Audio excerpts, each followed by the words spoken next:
Dear listener, welcome back to our quiet space of stories. Let us leave the familiar continents of the old world behind us tonight. Our journey now takes us across a vast, deep, and silent ocean of time, to a land of breathtaking mountains and ancient, mysterious civilizations. It is a land that was, for millennia, a world unto itself, a world that grew and flourished in splendid isolation, entirely unaware of the empires of Rome, of Persia, of China. This is the story of the great Inca Empire, the civilization of the Andes. But to truly understand the story of the Inca, dear listener, we must first understand that they were not a beginning. They were, in fact, an ending. They were the magnificent and tragic final chapter in a story of human adaptation and achievement that had been unfolding in this remarkable and challenging landscape for thousands upon thousands of years. Before the first Inca king ever dreamed of an empire, this land was already ancient, already filled with the whispering ghosts of other, older civilizations. So, let us begin our journey there, in the time before time, in the land before the Inca. Imagine a landscape forged by fire and by ice. A great, jagged spine of mountains, the Andes, runs the length of a continent, its highest peaks piercing a sky of the deepest, purest blue, their slopes cloaked in glaciers of a brilliant, almost blinding white. This is a world of dramatic and impossible contrasts. Here, you will find the driest deserts on Earth, where rain has not fallen for centuries, and yet they lie right beside the vast, humid, and teeming green wilderness of the Amazon rainforest.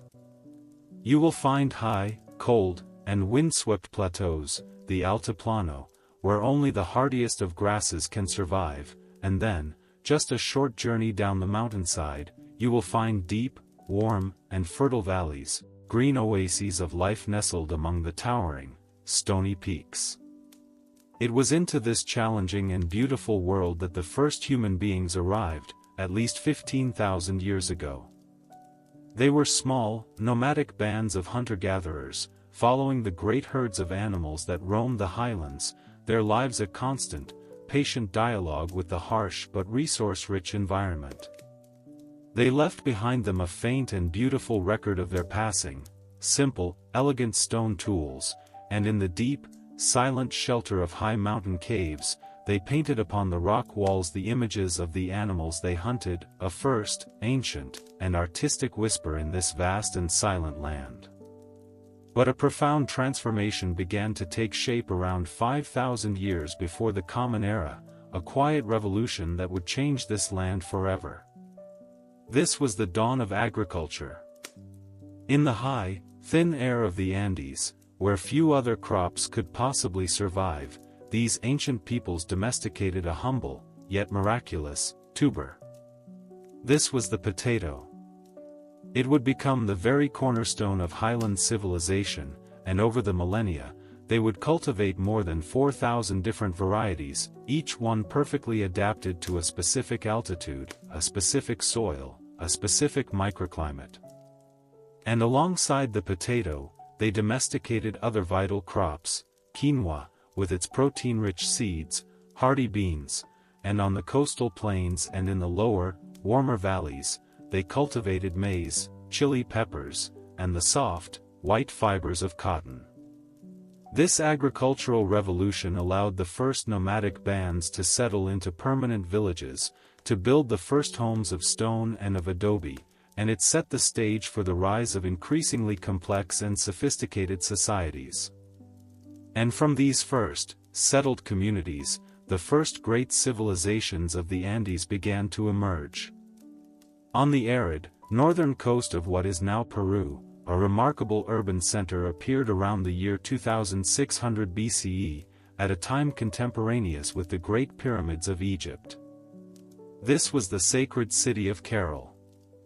Its people constructed large, flat-topped platform mounds, great sunken circular plazas for their religious ceremonies, and vast residential complexes to house a population of thousands.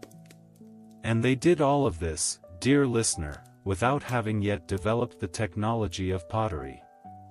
Instead, they channeled their artistic energies into other forms, creating beautiful, intricate musical instruments from the bones of animals, and weaving the soft, local cotton into complex and beautiful textiles. 1,000 years later, a new and powerful spiritual movement began to spread throughout the northern highlands, centered on the great temple complex of Chavan de Huantar. For nearly 700 years, the influence of Chavan unified diverse communities not through political control, but through a shared and powerful religious iconography. Imagine their art now, strange, beautiful, and terrifying composite beings that merged human features with those of the most powerful and revered animals of their world, the keen-eyed eagle, the stealthy jaguar, and the patient, ancient caiman of the rivers. Their great, labyrinthine stone temples were feats of acoustic engineering, designed with hidden, underground channels that would carry the sound of water or of a priest's chanting through the complex, creating haunting, otherworldly reverberations that would enhance the mystery and the power of their religious rituals. As the influence of Chavan began to fade, a dazzling array of distinct and vibrant regional cultures flourished across the Andean landscape. On the southern coast, the Nazca people created their famous and mysterious geoglyphs, enormous ground drawings of animals, of plants, and of strange, geometric forms, etched into the surface of the desert plateau on a scale so vast that they can only be truly appreciated from the sky. A great spider, a hummingbird with its long, delicate beak, a monkey with a spiraling tail, their purpose remains one of history's great, unanswered questions, but they were likely great, ceremonial calendars, maps of the stars, or offerings to the sky gods who they believed controlled the precious, life-giving water in this arid land. And in the early centuries of the Common Era, on the northern coast, the Moche civilization rose to prominence. They were master architects, building some of the largest adobe structures in the Americas, great, mud brick pyramids, the Huaca del Sol and the Huaca de la Luna, the pyramids of the sun and the moon, which required an estimated 143 million adobe bricks for their construction. But they are perhaps most remembered for their extraordinary ceramic art. Their pottery vessels were not just utilitarian objects, they were masterpieces of realistic portraiture, their famous portrait heads capturing the individual likenesses of their rulers, their priests, and their warriors with an astonishing, lifelike realism. And their other ceramics depicted, in vivid and often unflinching detail, every aspect of their lives, scenes of warfare, of ritual combat, of hunting and of fishing. While these great coastal societies flourished, equally significant developments were taking place in the high Andes. Near the shores of the great, high-altitude Lake Titicaca, the sacred birthplace of so many Andean myths, the Tiwanaku culture emerged. Their engineers, faced with the challenge of farming at over 12,000 feet, developed an ingenious system of raised field agriculture, creating artificial planting platforms that were separated by water-filled channels. These channels would absorb the heat of the sun during the day, and then radiate that heat back out during the cold, high-altitude nights, creating a unique microclimate that protected their precious crops from the killing frosts. This innovative system allowed them to produce a surplus of food in a region where conventional farming would have been nearly impossible. And in the Central Highlands, the Wari culture created the first true expansionist state in the Andes, a forerunner to the great empire that was to come. They conquered their neighbors, and they established a network of provincial administrative centers, all connected by a sophisticated road network, and all built according to a standardized architectural plan. They were the first to demonstrate how a centralized state could effectively govern a diverse and geographically challenging territory. But you might ask, dear listener, what was it that connected all these diverse and remarkable civilizations? What were the common threads that were woven through this vast and ancient tapestry of Andean life? One of the most important of these was a profound reverence for the ancestors. For these ancient peoples, the dead were not truly gone. Their mummified remains were carefully preserved, honored, and consulted. They were seen as powerful intermediaries between the world of the living and the world of the gods, their continued presence ensuring the well-being of their descendants. Another was the central importance of textile production. In a world without writing, textiles became a primary medium for communicating information. The intricate patterns, the vibrant colors, the very way the threads were spun and woven, all of it could convey complex information about a person's social status, their ethnic identity, and their spiritual beliefs. A finely woven tunic was more than just a piece of clothing, it was a text, a work of art, a symbol of power, considered more precious than even gold or silver. And perhaps most importantly of all, these civilizations were connected by a shared set of fundamental beliefs about the nature of the cosmos, a worldview that saw the universe as a series of reciprocal relationships. The world of the gods, the world of humans, and the world of nature were not separate, but were all part of a single, interconnected whole. To maintain balance and harmony, a constant and respectful exchange was required. Humans would make offerings of food and of precious things to the gods, and in return, the gods would provide the rain, the sun, and the fertile earth that made life possible. It was a worldview built not on domination, but on a deep and abiding understanding of mutual obligation. When the Wari and the Tiwanaku empires finally collapsed, around the year 1100 of the Common Era, the Andean world entered another period of fragmentation.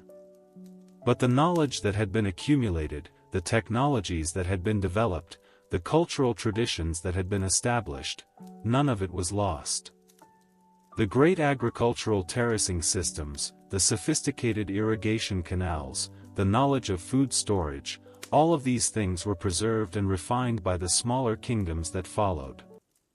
And so, when a small, and at first, insignificant, ethnic group began to expand outward from their homeland in the fertile valley of Cusco in the early 13th century, they did not create their great civilization from nothing. They were the heirs to this entire, immense, and ancient legacy.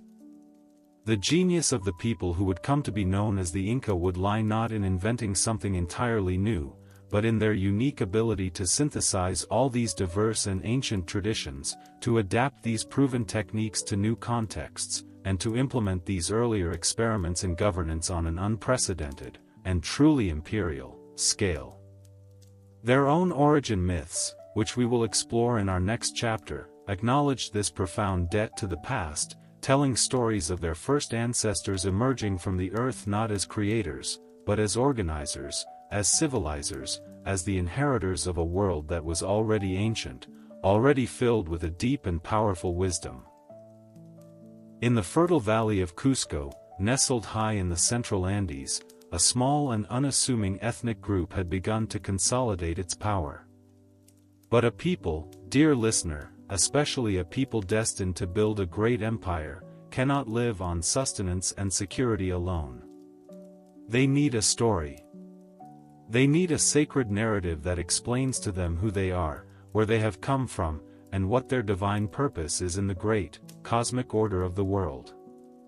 And so, from the rich and ancient soil of the Andean imagination, two beautiful and powerful origin myths emerged, two different stories that, like two great rivers, would flow together to form the deep and majestic current of Inca identity.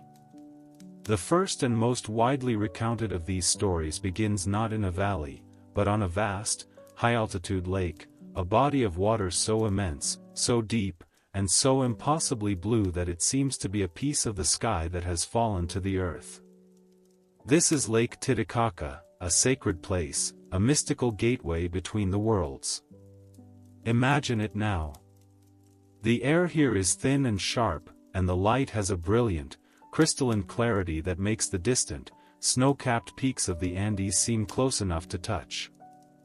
The silence is profound, broken only by the gentle lapping of the cold, clear water against the stony shore, and the lonely cry of a high-altitude water bird. It is a place that feels ancient, a place that feels holy, a place where the gods themselves might choose to walk. And it was from this sacred lake, so the legend tells us, that the great sun god, Inti, looked down upon the world of mortals. He saw that the people of the earth lived in a state of darkness and of ignorance. They did not know how to cultivate the land, how to weave cloth, or how to build proper homes. They lived a simple, brutish existence, without laws, without order, and without the proper reverence for the gods. And the heart of the sun god was filled with a divine compassion. He decided that he would send 2 of his own children down to the earth, to bring the gifts of civilization and of enlightenment to the world of men. And so, from the very center of the lake, from a sacred island that was known as the Island of the Sun, 2 figures emerged from the shimmering, blue waters. They were Manco Capac, the first Inca, and his sister wife, Mama Oclo. Imagine the scene. They rise from the water, their forms not wet, but glowing with a soft, golden light, the very essence of their father, the sun, made manifest. Manco Capac is a tall and noble figure, his bearing that of a king, his eyes holding the wisdom and the authority of the divine. Mama Oclo is a figure of serene and gentle beauty, her presence a calming and nurturing force. And in his hand, Manco Capac carries a magnificent golden staff, a gift from his father. "Go forth, my children," the sun god had instructed them. "Journey through the land. And wherever you go, you will test the earth with this golden staff. When you find a place where the staff sinks into the soil with a single, easy thrust, that is the place I have chosen for you. It is a place of fertile earth and of a divine destiny. There, you shall establish your capital. And from there, you shall teach the people of the earth my ways. You shall teach them to live in reason and in order, to build homes and cities, and to worship me, their Creator and their Father." And so, the 2 divine children of the sun began their long journey. They traveled northward from the sacred lake, through the high, windswept plains of the Altiplano. And everywhere they went, they gathered the scattered, nomadic peoples, who were drawn to their radiant, divine presence and to their gentle words of promise. They taught them of their Father, the Sun, and of the new and ordered world they had been sent to create. At each place they rested, Manco Capac would test the earth with his golden staff. He would thrust it into the hard, rocky soil of the high plains, but it would not sink. He would test the sandy soil of the desert valleys, but it would not yield. And so they continued their journey, ever northward, a slow, patient, and hopeful procession, their following growing with each passing valley, each new community drawn to their promise of a new and better life. Finally, after a long and weary journey, they arrived in a beautiful and fertile valley, nestled high in the mountains. The air here was sweet, the soil was a deep and fertile black, and a gentle river flowed through the heart of the valley. And here, as Manco Capac tested the earth one last time, the great golden staff, with a single, silent, and effortless thrust, sank deep into the soil, its entire length disappearing into the welcoming embrace of the fertile ground. This was the place. This was the sign. They had found their home. And they called this place Cusco, which in their Quechua language means, the navel, for it was to be the navel of the world, the sacred, political, and spiritual center of the great empire they were about to build. Here, the 2 divine siblings began their great work of civilization. Manco Capac gathered the men, and he taught them the arts of agriculture, showing them how to build the great stone terraces on the steep mountainsides, how to construct the intricate irrigation channels that would carry water to their crops, and how to use the foot plow to turn the soil. He taught them how to build homes of stone, and how to organize themselves into communities. And Mama Oclo gathered the women, and she taught them the fine arts of weaving, of spinning the soft wool of the llama and the alpaca into strong, warm thread, and of weaving that thread into beautiful, intricate textiles. She taught them the arts of the household, of preparing food, of raising children, and of maintaining the sacred harmony of the family. And so, from this divine instruction, a new civilization was born, a civilization built on the principles of order, of industry, and of a deep and abiding reverence for the gods. Thus began the divine lineage of the Inca kings, the Sapa Inca, who would all, from that day forward, claim to be the direct descendants of Manco Capac and Mama Oclo, the children of the sun. But there is another story, dear listener, another ancient whisper that tells of their origins. This story begins not at a lake, but in a cave. It tells of a place called Tampataco, the House of Windows, a sacred cave at a place called Pacaratambo, some 20 miles south of the Cusco Valley. And from the 3 windows of this cave, 3 groups of people emerged. From the central window emerged 4 brothers and 4 sisters, the Ayar siblings. Their names were Ayar Manco, who was the same Manco Capac, Ayar Kachi, Ayar Ochu, and Ayar Aka. And their 4 sisters, who were also their wives, were Mama Oclo, Mama Huaco, Mama Ipacura, and Mama Raua. They emerged from the cave adorned in magnificent garments, carrying precious objects of gold and of silver, and a single, sacred llama. They were the children of the great creator god, Viracocha, and they were destined to be the founders of a great people. Their journey from the cave to the valley of Cusco was a more dramatic and a more tragic one than the peaceful, sunlit journey from the lake. It was a story filled with magical transformations and with sibling rivalry. Ayar Kachi, the strongest of the brothers, was a man of such immense and uncontrolled power that his slingstone could shatter mountains and create new valleys. His brothers, fearing his terrible strength, tricked him into returning to the cave to retrieve a sacred object, and then they sealed him inside with a great stone, trapping him there for all of eternity. Later, another brother, Ayar Ochu, was turned to stone himself, becoming a great and sacred waka, a holy object to be worshipped on a hill overlooking the Cusco Valley.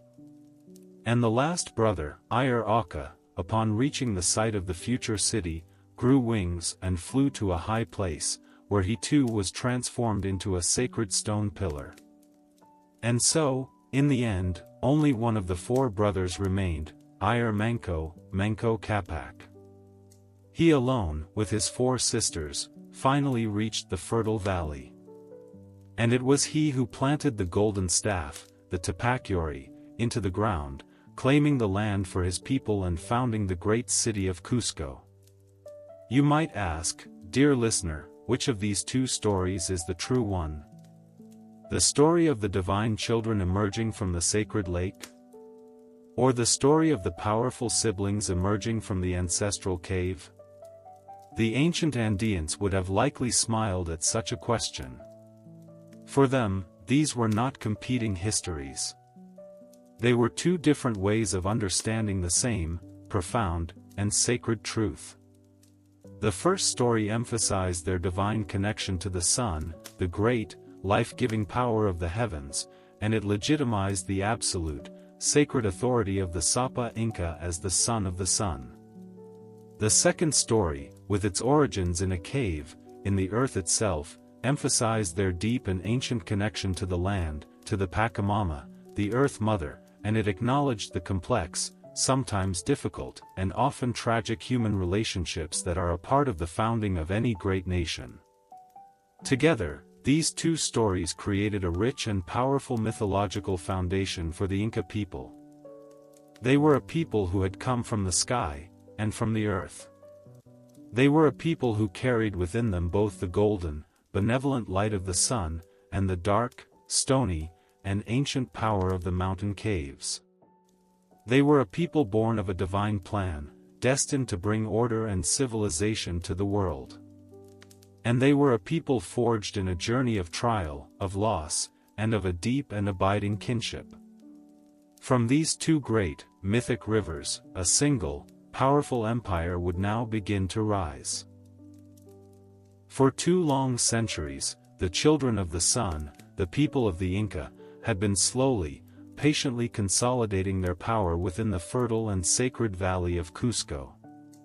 Under a succession of 8 kings, from the legendary founder Manco Capac to the wise and aging Viracocha Inca, they had gradually expanded their influence, forming alliances with their neighbors, and establishing themselves as a significant, but still only regional, power. Their world was one of a delicate balance, a complex web of kinship, of trade, and of occasional, ritualized warfare with the other ethnic groups who shared the high Andean landscape. But this long and relatively peaceful chapter of their history was about to come to a sudden and violent end. To the west of the Cusco Valley, a new and formidable power had been rising. This was the Chanca Confederation, a fierce and warlike people who had begun their own aggressive campaign of expansion. And in the year 1438 of the Common Era, their gaze fell upon the rich and fertile lands of Cusco. They assembled a massive army, and with a speed that sent a wave of terror through the surrounding territories, they began their advance. Imagine, dear listener, the news of this great invasion reaching the city of Cusco. Imagine the fear that must have gripped the hearts of its people. Runners, their bodies gaunt and their faces pale with exhaustion, would stumble into the great central plaza, gasping out tales of the Chanca horde, of an army so numerous it seemed to cover the hillsides like a great, dark, and moving forest. The Chanca were not coming to negotiate, to form an alliance. They were coming to conquer, to destroy, to erase the Inca from the face of the earth. In this moment of supreme crisis, the aging ruler, Viracocha Inca, and his designated heir, a prince named Inca Ercan, made a fateful and, in the eyes of their people, a shameful decision. They looked upon the approaching Chanca army, they assessed the strength of their own defenses, and they concluded that resistance was futile. They believed that their sacred city was doomed. And so, they abandoned it. The king and his chosen son fled Cusco, seeking refuge in a fortified estate high in the mountains, leaving their capital and their people to face the wrath of the Chanca alone. But not all of the royal blood had fled. One of Viracocha's other sons, a young and overlooked prince named Cusi Yupanqui, refused to leave. As his father and his brother retreated in fear, he remained, his heart filled not with despair, but with a cold and defiant anger. He would not abandon the sacred city of his ancestors. He would not surrender the great temple of the sun, the Coricancha, to be desecrated by his enemies. And so, he began to rally the city's remaining defenders, his voice a lone beacon of hope in a city that had been plunged into darkness and despair. And then, a miracle occurred. Or so the legends tell us. As the young prince knelt in prayer, seeking guidance from his divine ancestors, the great creator god, Viracocha, appeared to him in a vision.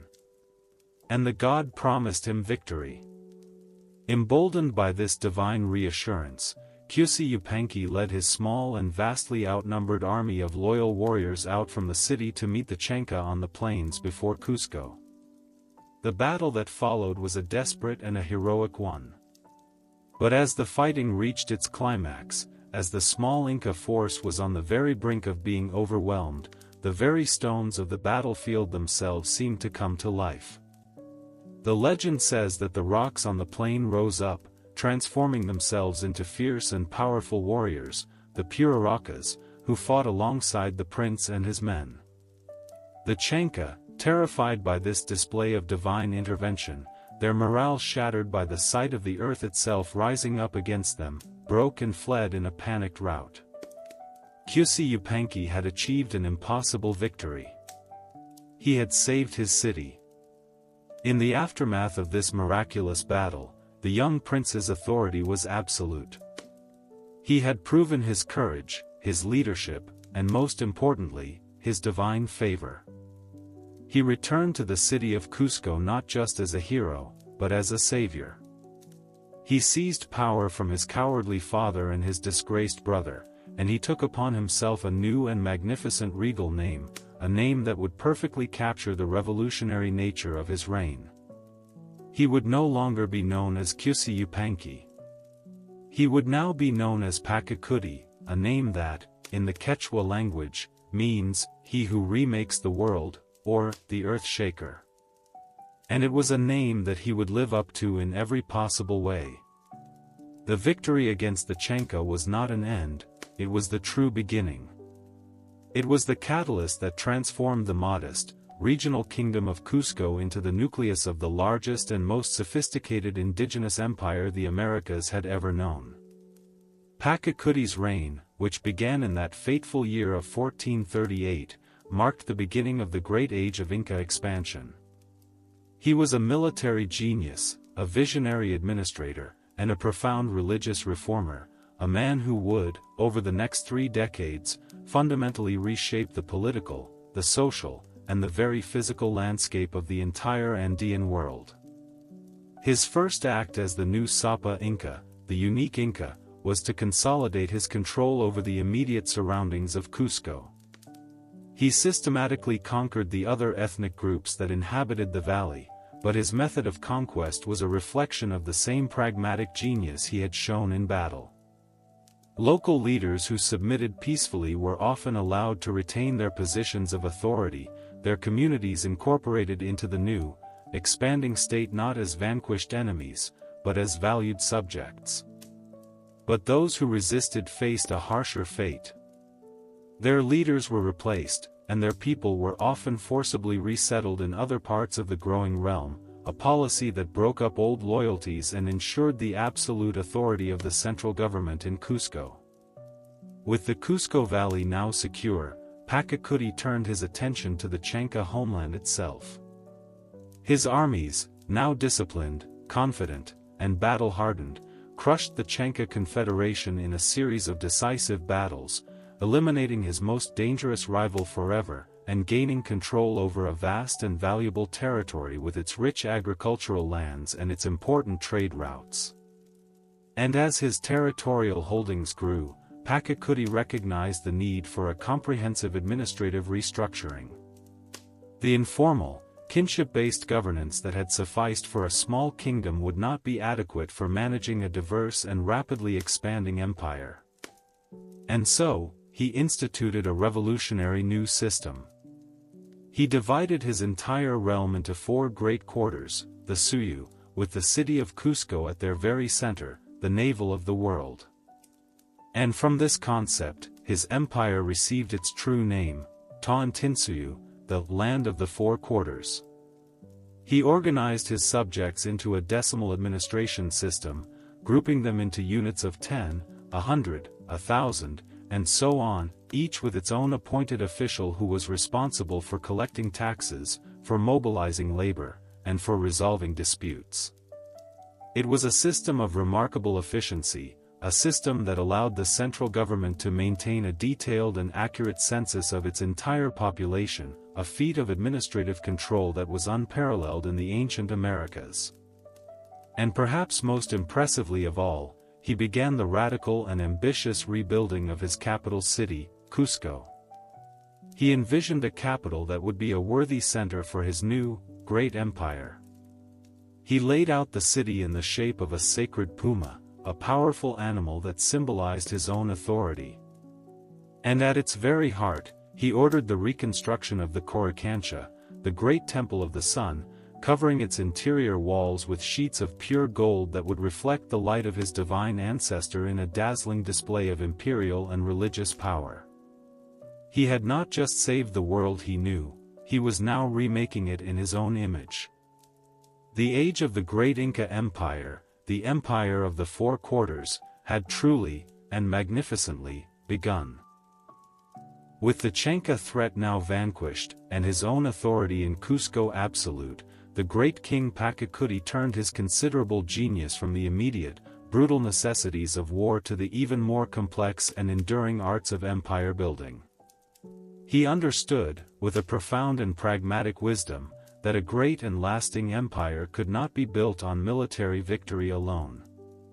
It required a structure, a system, a set of unifying principles and a physical infrastructure that could bind together a diverse and geographically challenging realm. He was no longer just a warrior king, he had become a great, visionary architect, a man who would now remake the world not just with the force of his armies, but with the power of his ideas. His first and most revolutionary act was a grand and ambitious reimagining of the very structure of his kingdom. He looked out from his capital at Cusco, the sacred navel of his world, and he envisioned his realm as a great, living body. And so, he divided his entire empire, which he now called Tawantinsuyu, into 4 great quarters, or suyu, that radiated out from the central plaza of his capital city. To the northwest lay Chinchesuyu, the most populous and wealthy of the quarters, encompassing the rich coastal lands and the northern highlands. To the northeast was Antisuyu, the wild and mysterious quarter that stretched down the eastern slopes of the Andes and into the vast, humid expanse of the Amazon rainforest. To the southeast lay Calasuyu, the high, windswept plateau of the Altiplano, the land of great llama herds and of the sacred lake Titicaca. And to the southwest was Kuntasuyu, the smallest of the quarters, a land of arid coastal deserts and deep, volcanic canyons. This division was more than just a simple administrative convenience. It was a profound act of cosmic ordering. It transformed a patchwork of conquered territories into a single, coherent, and cosmologically significant whole. Each of the 4 quarters was further subdivided, creating a complex and hierarchical system of governance that allowed the Sapa Inca, the unique Inca, to maintain a remarkable degree of control over his vast and diverse domain.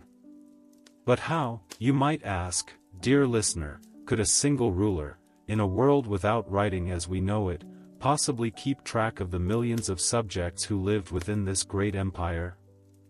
How could he know how much tribute was owed, how many soldiers could be raised for a campaign, or how much food was stored in his great granaries? The answer lies in one of the most ingenious and most mysterious inventions in all of human history, the quipu. Imagine a single, thick, primary cord, and from it, hanging like the gentle fronds of a willow tree, are dozens, sometimes hundreds, of smaller, color-coded pendant strings. And on these strings, a series of intricate and complex knots are tied. This was the quipu. It was not writing, but it was a sophisticated system of information storage, a kind of 3-dimensional spreadsheet that could record vast quantities of numerical and categorical data. The different colors of the strings could represent different things: yellow for gold, red for soldiers, white for silver. The position of the knots on the strings could represent different numerical values: tens, hundreds, thousands. And the way the knots themselves were tied could convey even more complex information. A class of highly trained and respected specialists, the quipukamaics, or keepers of the quipus, were responsible for creating and for interpreting these intricate devices. They were the accountants, the statisticians, the historians of the empire. A governor of a distant province could send a quipu, carried by a swift messenger, back to the capital at Cusco, and from its complex patterns of knots and colors, the imperial administrators could read a detailed and accurate report on the population, the resources, and the tribute obligations of that entire region. It was a system of remarkable efficiency, a system that allowed the Inca state to achieve a level of administrative control that was unparalleled in the ancient Americas. But an empire needs more than just an administrative structure. It needs a physical structure to bind it together. It needs roads. And so, Pachacuti, and his successors, began the construction of the most extensive and most advanced transportation system in the pre-Columbian Americas. This was the Capac Nan, the Great Inca Road, a network that, at its height, would encompass over 40,000 kilometers of engineered pathways, connecting every corner of their vast and challenging domain. Imagine the Great Main Highway, the Royal Road, that ran along the high, rugged spine of the Andes. This was not a simple, beaten track. It was a masterpiece of engineering. In the high mountain passes, it became a great, stone staircase, its steps meticulously carved into the living rock of the mountain itself, climbing at angles that would be impossible for any wheeled vehicle, but which were perfectly suited for the sure-footed llama and the tireless stride of the human traveler. In the marshy valleys, it was a great, raised causeway, built of stone and earth, lifting the traveler above the damp and treacherous ground. And across the deep and terrifying river gorges, the Inca engineers constructed their famous and beautiful suspension bridges. Imagine them now, woven from the strong, fibrous grasses of the high Andes, their great, thick cables anchored to massive stone towers on either side of the canyon, their wooden footpaths swaying gently in the wind, a testament to a people who could build a strong and lasting bridge from nothing but grass. And along this great road, at regular intervals, typically a day's journey apart, stood the tambos. These were not just simple rest stations, they were complex administrative centers, way stations that provided lodging for traveling officials, great storehouses filled with food and supplies, and barracks for the soldiers who patrolled the roads. And it was from these tambos that the nervous system of the empire operated. This was the Chazka system, a network of highly trained and incredibly swift relay runners. Imagine a young man, a Chazka, chosen for his endurance and his speed. He lives at a small post along the Great Road. He is always ready, always watching. And when he sees another runner approaching from a distance, he prepares himself. The incoming runner, as he draws near, sounds a note on his conch shell trumpet. He relays his message, a verbal communication that has been passed from runner to runner, or he hands over a quipu, its knotted strings holding a vital piece of statistical information. And the new runner, without a moment's pause, turns and sprints along the next leg of the Great Road, running at top speed for his assigned segment, until he reaches the next post and passes the message on. Through this remarkable system of human relays, a message could travel from the capital at Cusco to the distant city of Quito, a journey of over 1,000 miles, in less than a week, a speed that would be unmatched in this terrain until the advent of the railroad and the telegraph thousands of years later. This was the empire that Pachacuti, the earth shaker, began to build. It was an empire connected by a great and intricate web of roads, an empire administered through the quiet, mathematical precision of the knotted strings of the quipu, an empire organized into a great and cosmic whole of 4 interconnected quarters, all of it held together by the divine authority of a single, powerful, and visionary king.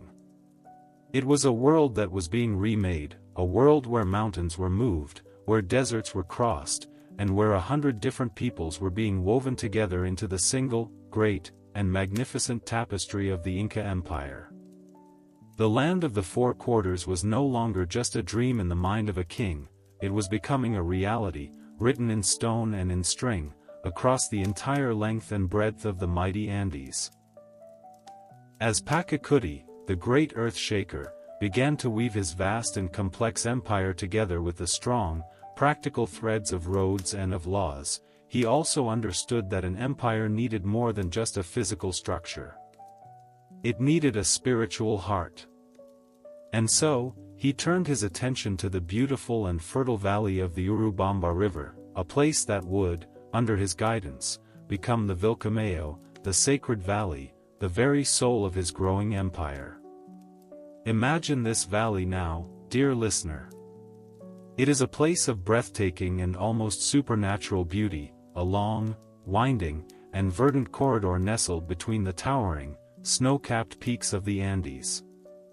The air here is warmer than in the high, windswept plains around Cusco, the soil is a deep and fertile black, and the great Urubamba River, a powerful and sacred presence, flows through its center like a great, coiling serpent of silver. It was a land blessed by the gods, a place where the earth seemed to rejoice in its own fertility. And it was here that Pachacuti and his successors would build their most magnificent private estates, great royal retreats that were not just palaces, but entire, self-sufficient complexes of temples, of observatories, of terraced fields, and of beautiful, quiet gardens. These were the places where the Sapa Inca, the living son of the sun, could escape the formal pressures of his imperial capital and commune directly with the great mountain spirits, the Apis, who watched over his realm. They were places of rest, of contemplation, and of a profound, personal connection to the sacred landscape. And the landscape itself was transformed by the genius of Inca engineering.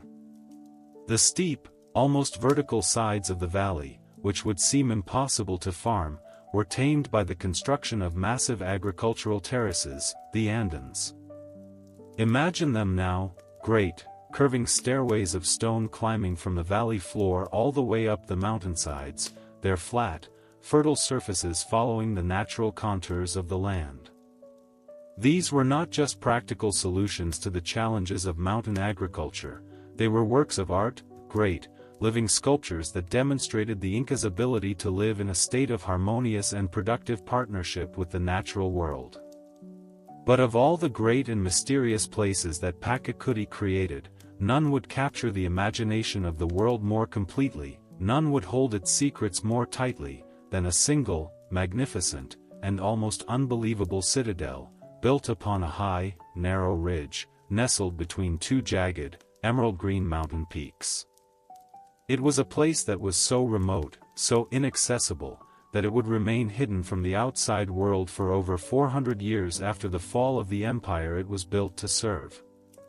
A place that would one day be known to the world as Machu Picchu. The journey to this sacred place was, in itself, a kind of pilgrimage, a deliberate passage through a landscape designed to prepare the soul for an encounter with the divine. The Great Inca Road that leads to Machu Picchu is a masterpiece of engineering, a path of carefully laid stones that winds its way through dense, cloud-shrouded forests, that clings to the sides of sheer, terrifying cliffs, and that sometimes disappears into dark, hand-carved tunnels that cut directly through the living rock of the mountain. It was a path that was not meant for a great army, nor for a bustling caravan. It was a path for a king, for his priests, and for the chosen few who were permitted to enter this most sacred of royal domains. And then, after a long and difficult journey, a traveler would emerge from the forest, and they would see it. Imagine the sight, dear listener. A city of pure, white granite, its walls and its temples seeming to grow organically from the very summit of the mountain. It is a city that seems to be floating in a sea of clouds, a silent, beautiful, and impossible citadel in the sky. The first impression is not of human construction, but of a natural phenomenon, as if the mountain itself had given birth to a city of stone. The harmony between the architecture and the landscape is so perfect, so absolute, that it is difficult to tell where the work of nature ends and the work of man begins. As you walk through its silent, empty streets, you begin to appreciate the true genius of its builders. The stonework is a marvel, a form of artistry that has never been surpassed.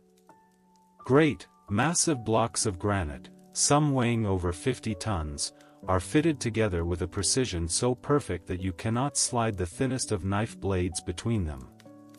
And this was achieved, you must remember, by a people who had no iron tools, who had no wheeled vehicles, and who had no system of writing to record their complex architectural plans. How did they do it?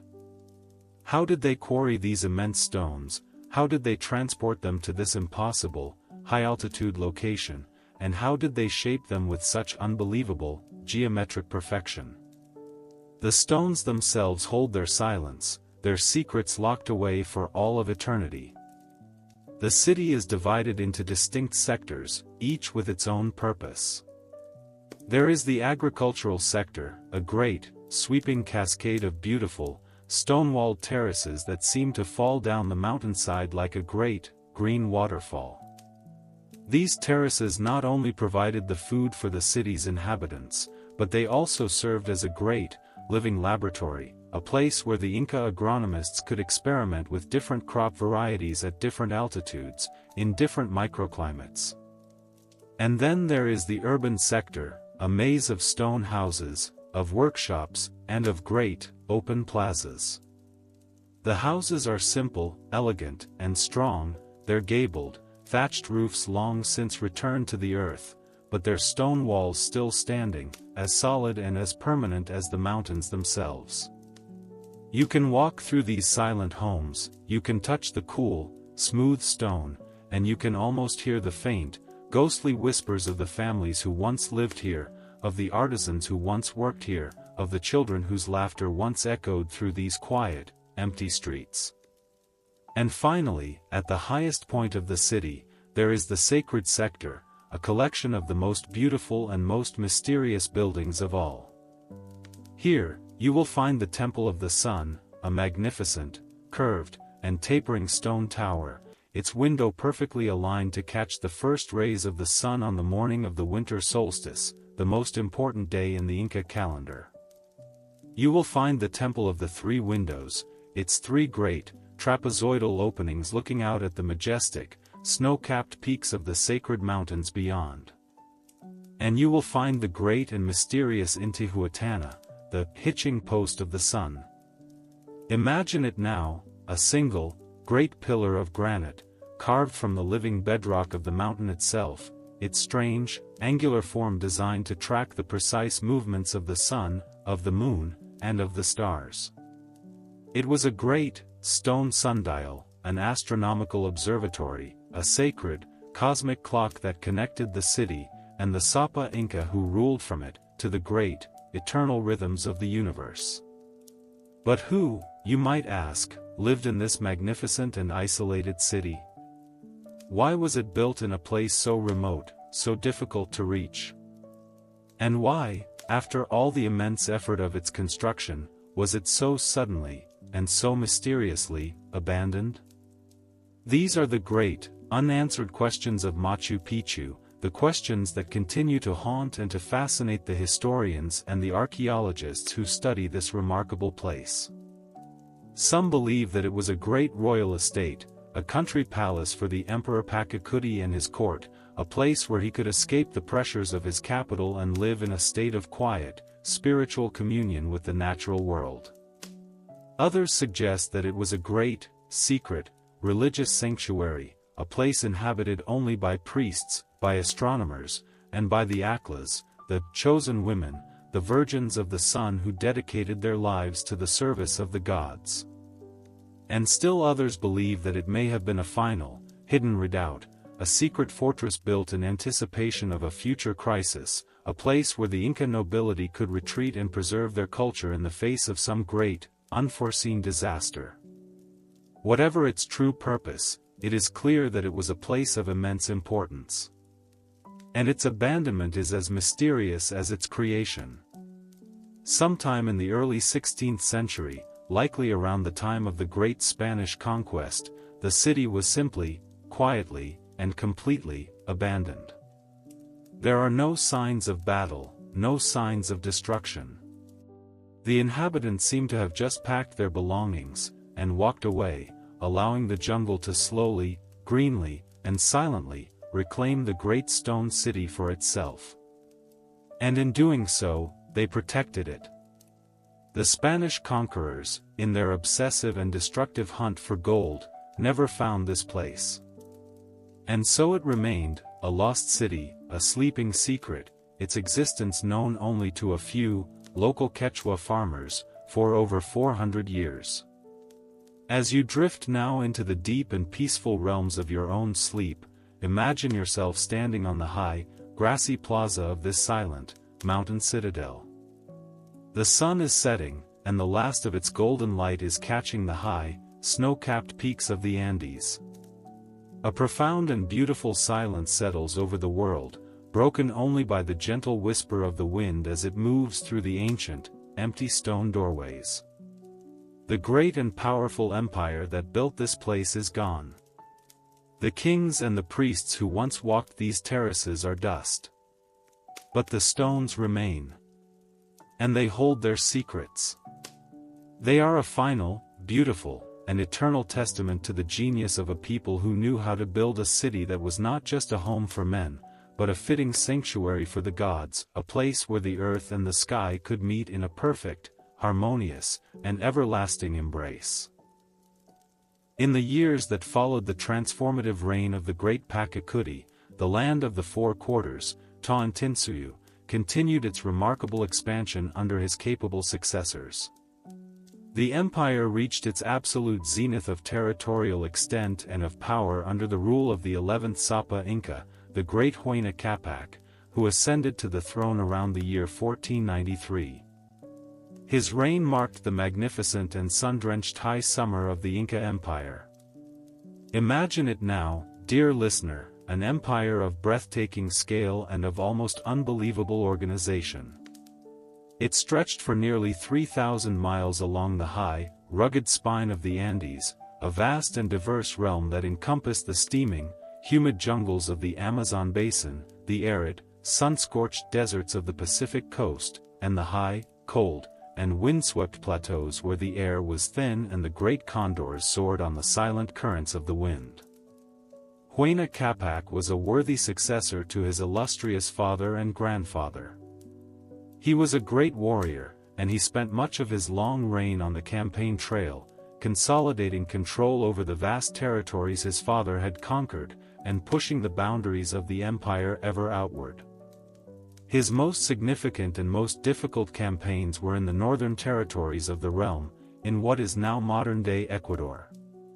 Here, he faced the fierce and determined resistance of the Karanki people, and it was here that he established a second, great imperial capital at Tumbamba, a magnificent city of stone palaces and temples that was designed to rival the splendor of Cusco itself. From this northern capital, he ruled over an empire that was, by the early 16th century, the largest and most complex political entity in the Americas. The Great Road System, the Capac-Nan, now functioned with a remarkable efficiency. The swift-footed Chasca messengers raced along its stone-paved pathways, their conch-shell trumpets echoing through the high mountain passes, carrying the commands of the Sapa Inca from one end of his vast domain to the other. The great stone storehouses, the Calca, which were built on the hillsides above every major settlement, were filled to bursting with grain, with textiles, with potatoes, and with all the other necessities of life, a testament to the empire's immense productivity and its sophisticated system of resource management. The great agricultural terraces climbed the mountainsides like giant, green stairways to the heavens. And the empire was at peace, a great and profound peace enforced by the absolute authority of the divine king, the son of the sun. It seemed as if this great and ordered world, this perfect creation of the children of the sun, would last for 1,000 years.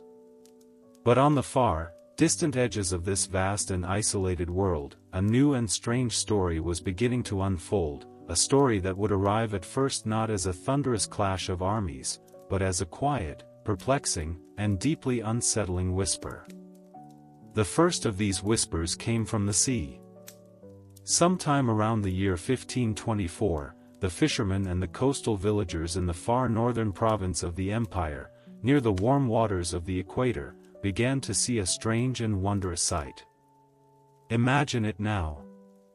A small fishing village, its simple, reed-thatched huts nestled in a quiet cove. It is a peaceful afternoon, and the fishermen are mending their nets on the shore.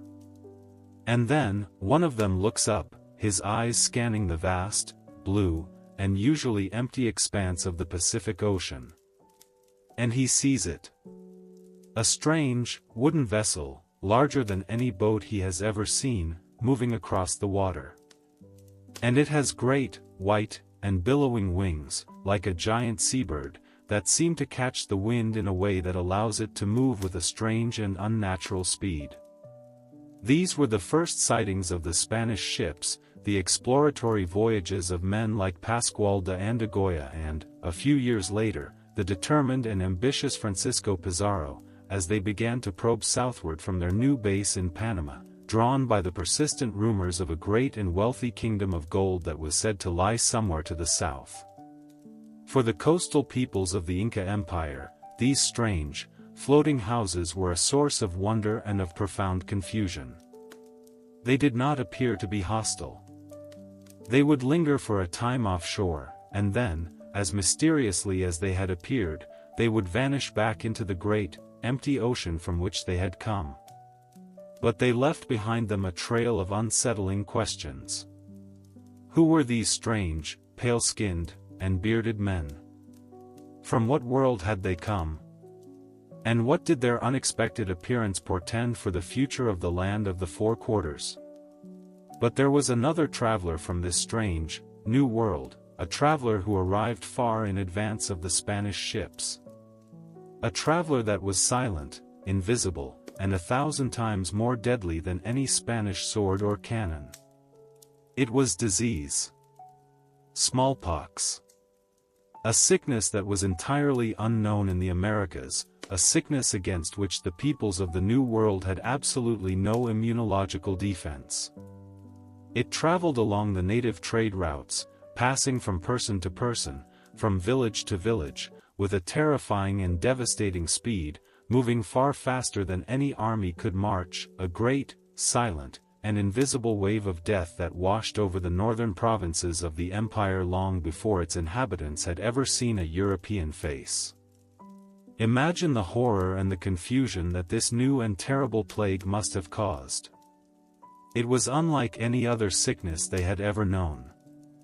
Healthy adults would be struck down in a matter of days, their bodies covered in the terrible, pustular rash of the disease, their lives consumed by a raging fever. The traditional healing arts, the herbs and the rituals that had served them for generations, were powerless against this new and aggressive affliction. The mortality rate was catastrophic. In many communities, half the population, or more, perished in a matter of weeks. The demographic collapse was so profound that it disrupted the very fabric of society. There were not enough healthy people left to plant the fields, to maintain the irrigation canals, or even to properly bury the dead. And the psychological and spiritual impact was equally devastating. The people looked to their priests and their oracles for answers, but the gods were silent. The traditional rituals had failed. The world, which had always seemed so ordered, so predictable, so much in harmony with the divine principles of Ma'at, now seemed to have been plunged into a state of profound and inexplicable chaos. The very foundations of their worldview were beginning to crumble. And this invisible, silent enemy did not respect status or power. The Great Plague, which had begun in the coastal villages, now made its way up the great Inca roads and into the high mountain valleys, all the way to the great northern capital at Tumbamba. And here, it struck at the very heart of the empire. In the year 1525, the great Sapa Inca, Huayna Capac, the ruler of the mightiest empire in the Americas, the son of the sun, fell ill with the strange and terrible fever. And shortly thereafter, his designated heir, the Prince Ninan Quayochi, also succumbed to the same mysterious illness. The news of their deaths, which was carried by swift messengers back to the southern capital at Cusco, created an unprecedented and catastrophic crisis. The empire was suddenly without a leader. And, more dangerously, it was without a clear and undisputed successor. In the capital at Cusco, the high nobility, the traditional heart of the empire, supported the claim of another of Huayna Capac's sons, a prince named Huáscar, whose mother was of the highest royal lineage. But far to the north, in the great military encampments around Quito and Tumbamba, the powerful and experienced generals of the army, men who had spent years campaigning alongside Huayna Capac, gave their loyalty to another of his sons, a prince named Atahualpa. Atahualpa had been his father's favorite, a brilliant and charismatic military commander who had spent his entire life on the northern frontier. He was a man who commanded the deep respect and the absolute loyalty of the empire's most battle-hardened troops. For a time, an uneasy and fragile peace held between the two half-brothers. But the ideological and political divisions between the traditional, southern capital of Cusco and the new, military power center in the north were too deep to be easily reconciled. The empire, which had for so long been a single, unified body, now had two heads. And what had begun as a political disagreement soon escalated into a full-scale and brutal civil war, a war that would tear apart the very fabric of the society that their father and their grandfather had so carefully woven together. And so, as the two great armies of the two rival brothers prepared to march against each other, as the empire turned its strength inward in a terrible and tragic war of self-destruction, a small and almost comically insignificant force of 168 foreign adventurers, led by a determined and illiterate swineherd from a distant land called Spain, was making its way slowly, carefully, and almost unnoticed, into the heart of their vast, powerful, and now fatally divided, empire. The great and glorious sun of the Inca Empire had reached its absolute zenith. But the ominous, unseen clouds of disease, of civil war, and of a strange and utterly alien invasion were now gathering on the horizon, ready to bring about a sudden, a terrible, and an everlasting night. Part 7: The War of Two Brothers. The sun, the great and life-giving god of the Inca, now seemed to cast a divided and uncertain light upon the land of the four quarters. The sudden and unexpected death of the great Sapa Inca, Huayna Capac, and his chosen heir from the terrible wave of pestilence, had left a gaping wound at the very heart of the empire. The strong, central pillar that had supported the entire, vast structure of Tawantinsuyu had been shattered, and in the power vacuum that followed, the seeds of a bitter and tragic conflict began to sprout. This was not a war against an external foe. It was a war of brother against brother, a great and terrible civil war that would bleed the empire dry and leave it vulnerable and exposed to the strange, new danger that was already, almost unnoticed, making its way into their world. In the southern capital of Cusco, the sacred navel of the empire, the traditional heartland of the Inca nobility, the mantle of leadership was placed upon the shoulders of another of Huayna Capac's sons, a prince named Huáscar. He was the son of the Coya, the queen, and his bloodline was of the purest royal lineage. He was the legitimate heir according to the ancient traditions of the capital, and he was supported by the powerful priests of the sun and the established aristocracy of Cusco. He saw himself as the rightful and sole inheritor of his father's great and unified empire. But far to the north, in the new and vibrant military capital of Quito, another power center had emerged. Here, another of Huayna Capac's sons, a prince named Atahualpa, held sway. Atahualpa was a man forged in a different crucible. He had spent his entire life not in the rarefied, ceremonial world of the Cusco court, but on the hard, northern frontier, campaigning alongside his father. He was a brilliant and charismatic military commander, a man who had earned the deep and unwavering loyalty of the empire's most powerful and battle-hardened legions. He may not have had the pure, royal blood of his half-brother, Huáscar, but he possessed something that, in this time of growing uncertainty, was perhaps even more valuable: the absolute devotion of the army. For a few, tense and anxious years, a fragile and uneasy peace held between the two brothers. Messengers, the swift-footed chasquis, raced along the great Inca road, carrying messages of cautious diplomacy and of thinly veiled threats between the two capitals.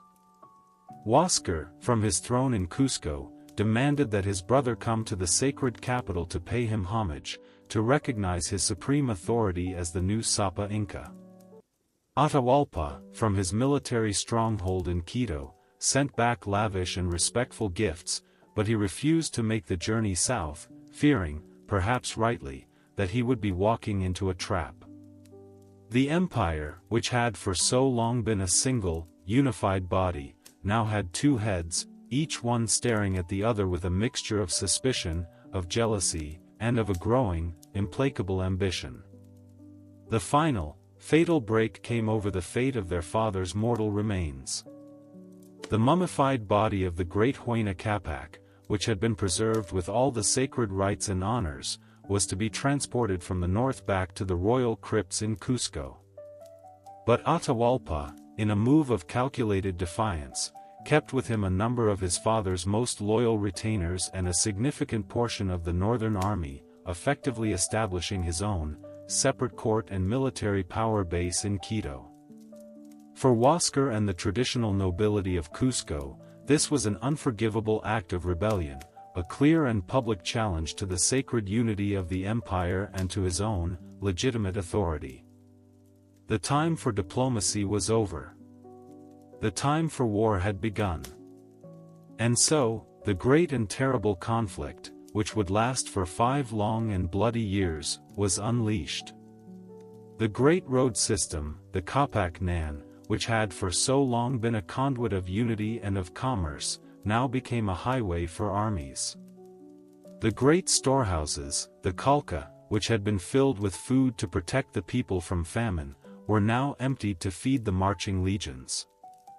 And the people of the empire, who had for so long lived in a state of enforced peace, were now forced to choose sides in a devastating conflict that pitted neighbor against neighbor, and brother against brother. At first, the advantage seemed to lie with Huáscar. His armies, drawn from the southern heartland of the empire, were numerous, and they marched northward with the full, legitimate authority of the sacred capital behind them. They won a series of early victories, even managing to capture Atahualpa himself in a great battle. But Atahualpa, with the cunning and the resilience that would define his character, managed a daring escape from his prison. And his escape seemed to be a turning point in the war. He returned to his loyal armies in the north, his story of escape now imbued with a semi-divine, miraculous quality that only served to strengthen the devotion of his followers. And he possessed a crucial advantage that his brother in Cusco lacked. He had at his command the 3 most brilliant and most experienced generals of the entire empire, Quizquiz, Calcucamac, and Rumanawi. These were men who had spent their entire lives fighting on the northern frontier, men who had learned the hard, practical arts of war under the tutelage of the great Huayna Capac himself. They were masters of strategy, of logistics, and of the brutal, psychological warfare that could break an enemy's will to fight. Under the command of these 3 brilliant generals, Atahualpa's northern armies began a slow, methodical, and utterly ruthless advance southward. The war was fought with a terrible ferocity. They would meet Huáscar's forces in great, pitched battles in the high mountain valleys, battles that would leave the rivers running red with the blood of thousands. The traditional, ritualized nature of Andean warfare, with its emphasis on capturing high-status prisoners, was replaced by a new and terrible totality, a war of annihilation. The climax of the war came in a great and decisive battle fought just outside the very gates of Cusco itself. The armies of Quizquiz and Calcucamac, after a long and brilliant campaign, finally cornered the main force of Huáscar's army. The battle was a catastrophe for the southern forces. They were completely outmaneuvered and utterly crushed. And in the chaos of the defeat, the Sapa Inca, Huáscar himself, was captured. The victorious northern generals entered the sacred capital of Cusco not as liberators, but as brutal and vengeful conquerors. They unleashed a terrible and systematic purge of the royal lineages that had supported their rival. Huáscar's entire family, his wives, his children, and all those who held a claim to the royal bloodline, were hunted down and mercilessly executed, their bodies displayed in the great plaza as a grim and terrible warning against any future descent. The sacred city, the navel of the world, was subjected to a brutal and humiliating occupation. And far to the north, in the city of Cajamarca, where he had been waiting for the news of the final victory, Atahualpa received the message he had so long desired. His rival was defeated and captured. The long and bloody civil war was over. He was now the undisputed master of Tawantinsuyu, the sole and victorious Sapa Inca. He had won.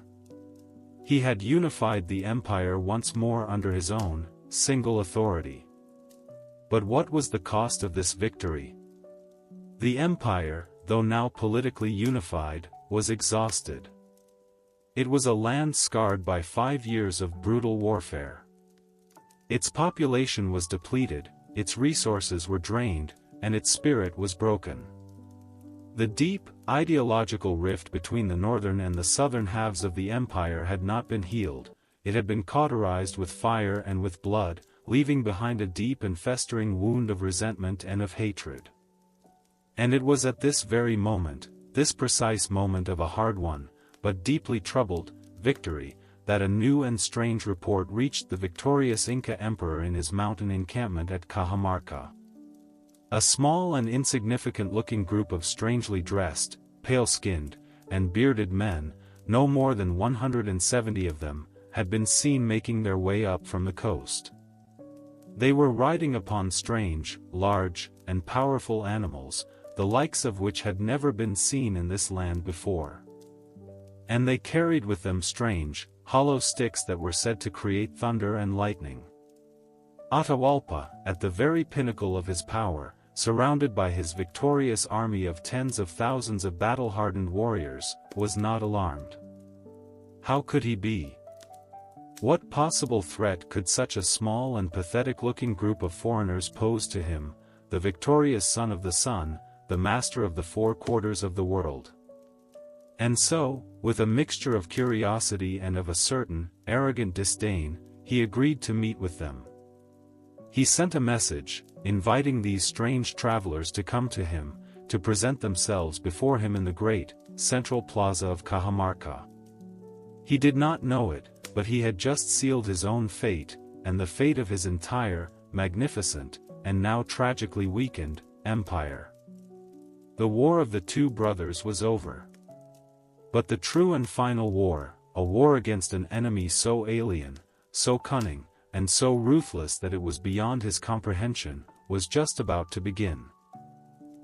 While the great armies of the 2 brothers, Huáscar and Atahualpa, were locked in their terrible and tragic embrace, while the high mountain valleys of the Andes echoed with the sounds of a great empire tearing itself apart, a different kind of story was unfolding on the humid, sun-drenched coast of the great southern sea.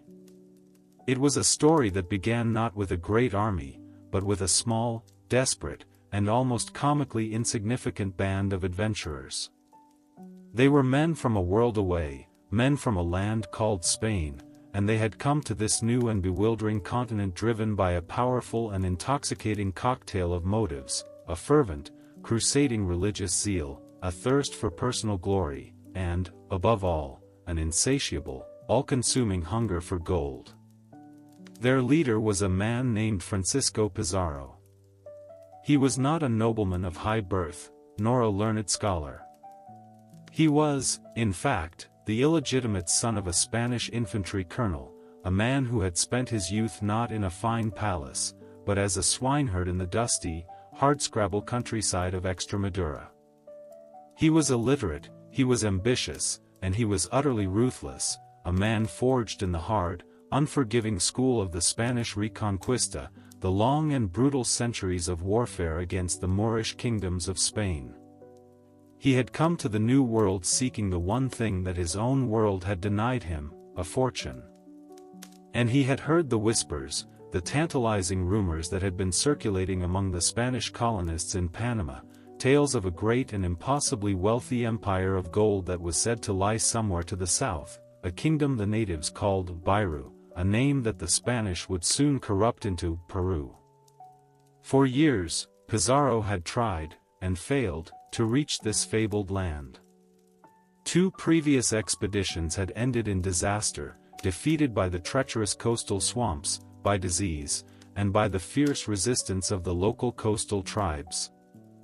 He had exhausted his fortune and had fallen deeply into debt. But his will was as hard and as unyielding as the Spanish steel of his sword. And in the year 1528, on his second expedition, he and a small group of his most loyal men had a fateful encounter. They captured a balsa wood sailing raft off the coast of what is now Ecuador. And on this raft, they found several native merchants, and, more importantly, they found their cargo. It was a small, but incredibly tantalizing, taste of the wealth that lay ahead, finely woven textiles of a quality they had never seen before, and, most intoxicating of all, a collection of small, beautifully crafted objects made of pure gold and silver. This was the proof he needed. The kingdom of gold was real. He returned to Spain, carrying with him these small treasures and a few of the captured natives, and he managed to secure an audience with the Holy Roman Emperor, King Charles V of Spain. He presented his evidence, and he spun a tale of a vast and wealthy empire, ripe for conquest, its people just waiting to be brought into the light of the Christian faith.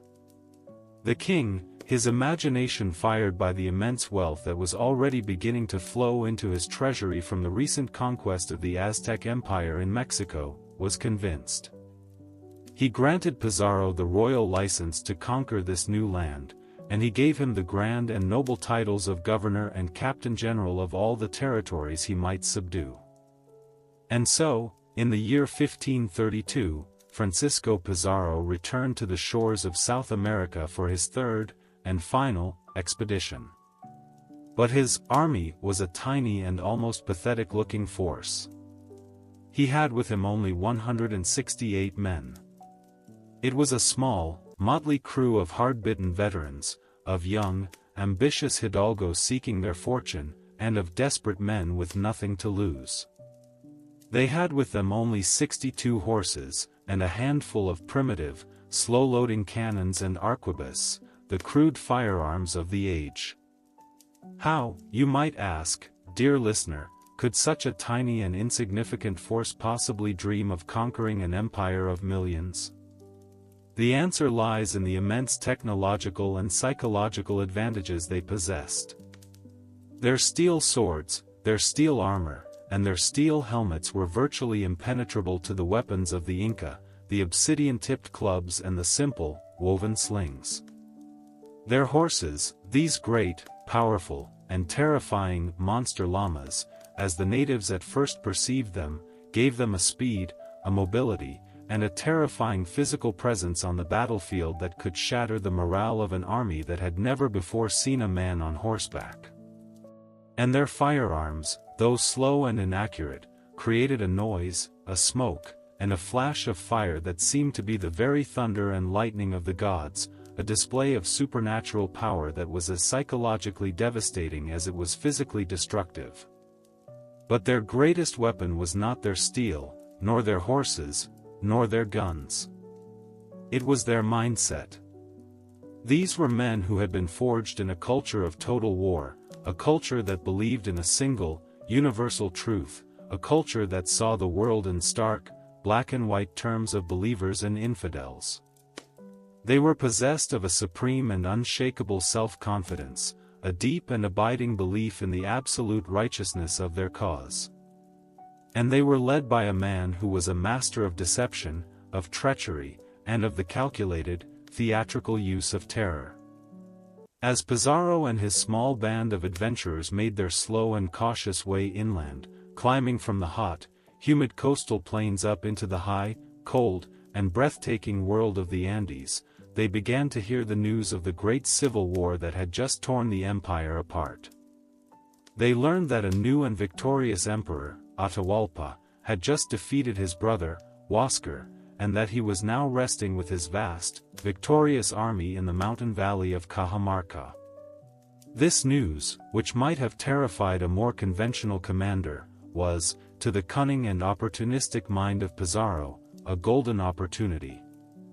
He knew that the empire was divided, that it was wounded, and that its new ruler, though victorious, was not yet secure on his throne. The moment to strike, he realized, was now. He led his small force on a grueling, 2-month march through the high Andes, following the Great Inca Road, a marvel of engineering that filled the Spanish with a sense of awe and of wonder. And in November of 1532, they finally descended into the valley of Cajamarca. And the sight that greeted them was enough to fill the hearts of even these hard-bitten veterans with a profound sense of dread. Imagine the scene. The small, weary band of 168 Spaniards stands on a hill, looking down at the valley below. And spread out before them, covering the hillsides for miles in every direction, are the tents of the great Inca army. It was a city of white canvas, a sea of tens of thousands of victorious, battle-hardened warriors, their campfires at night so numerous that they looked, as one of the Spanish chroniclers later wrote, like a brilliantly star-studded sky. Any sane commander would have turned back. But Francisco Pizarro was not a sane commander. He was a man possessed of an almost suicidal audacity. He led his men into the now empty town of Cajamarca, its great, central plaza surrounded by high walls, and he sent a small embassy, led by his dashing and charismatic captain, Hernando de Soto, to the Inca Emperor's camp. Atahualpa received the small Spanish delegation from his throne, surrounded by his powerful generals and his magnificent court. He displayed an attitude of cool, imperial disdain. He was not impressed by these strange, hairy-faced men. He was intrigued by their great animals, the horses, but he saw the men themselves as little more than a band of thieves. He accepted their invitation to meet with Pizarro in the town plaza the following day. And in that moment of supreme, arrogant confidence, he made a single, fatal, and almost incomprehensible mistake. He agreed to come to the meeting unarmed, as a sign of his own supreme and unchallengeable power, his retinue clad not in the armor of war, but in the magnificent, ceremonial robes of a victory celebration. Pizarro, upon hearing this news from his returning captain, could scarcely believe his good fortune. He now knew exactly what he had to do. He devised a plan of such audacious, treacherous, and cold-blooded brilliance that it would change the course of history forever. He would not just meet with the emperor. He would capture him. He spent the entire night preparing his trap, hiding his cavalry and his infantry in the empty buildings that surrounded the great plaza, his small cannons aimed at the narrow entrances. The small town of Cajamarca was now a great, silent, and deadly mousetrap, and the emperor of the largest and most powerful empire in the Americas was about to walk directly into it. The long and terrible night of waiting began. The night of November 15, 1532, descended upon the high mountain valley of Cajamarca with a profound and heavy silence. It was a silence that was filled with 1,000 unspoken questions, 1,000 silent prayers, and 1,000 secret, deadly preparations. In the great Inca encampment on the hillside surrounding the town, the campfires of tens of thousands of victorious warriors burned brightly, their flickering lights a great, sprawling city of stars that seemed to mock the cold, distant constellations in the dark Andean sky. There, in his royal pavilions, surrounded by his powerful generals and his magnificent court, the Sapa Inca, Atahualpa, the victorious son of the sun, rested in a state of supreme and unshakable confidence. He had just defeated his brother, he had just unified the largest and most powerful empire in the Americas, and tomorrow, a small and curious band of strangely dressed, pale-skinned foreigners would come before him to pay him homage. He was intrigued by these bearded men and their great, strange, monster llamas, but he was not concerned. How could he be? What possible threat could 168 of these men pose to him, the divine ruler of millions?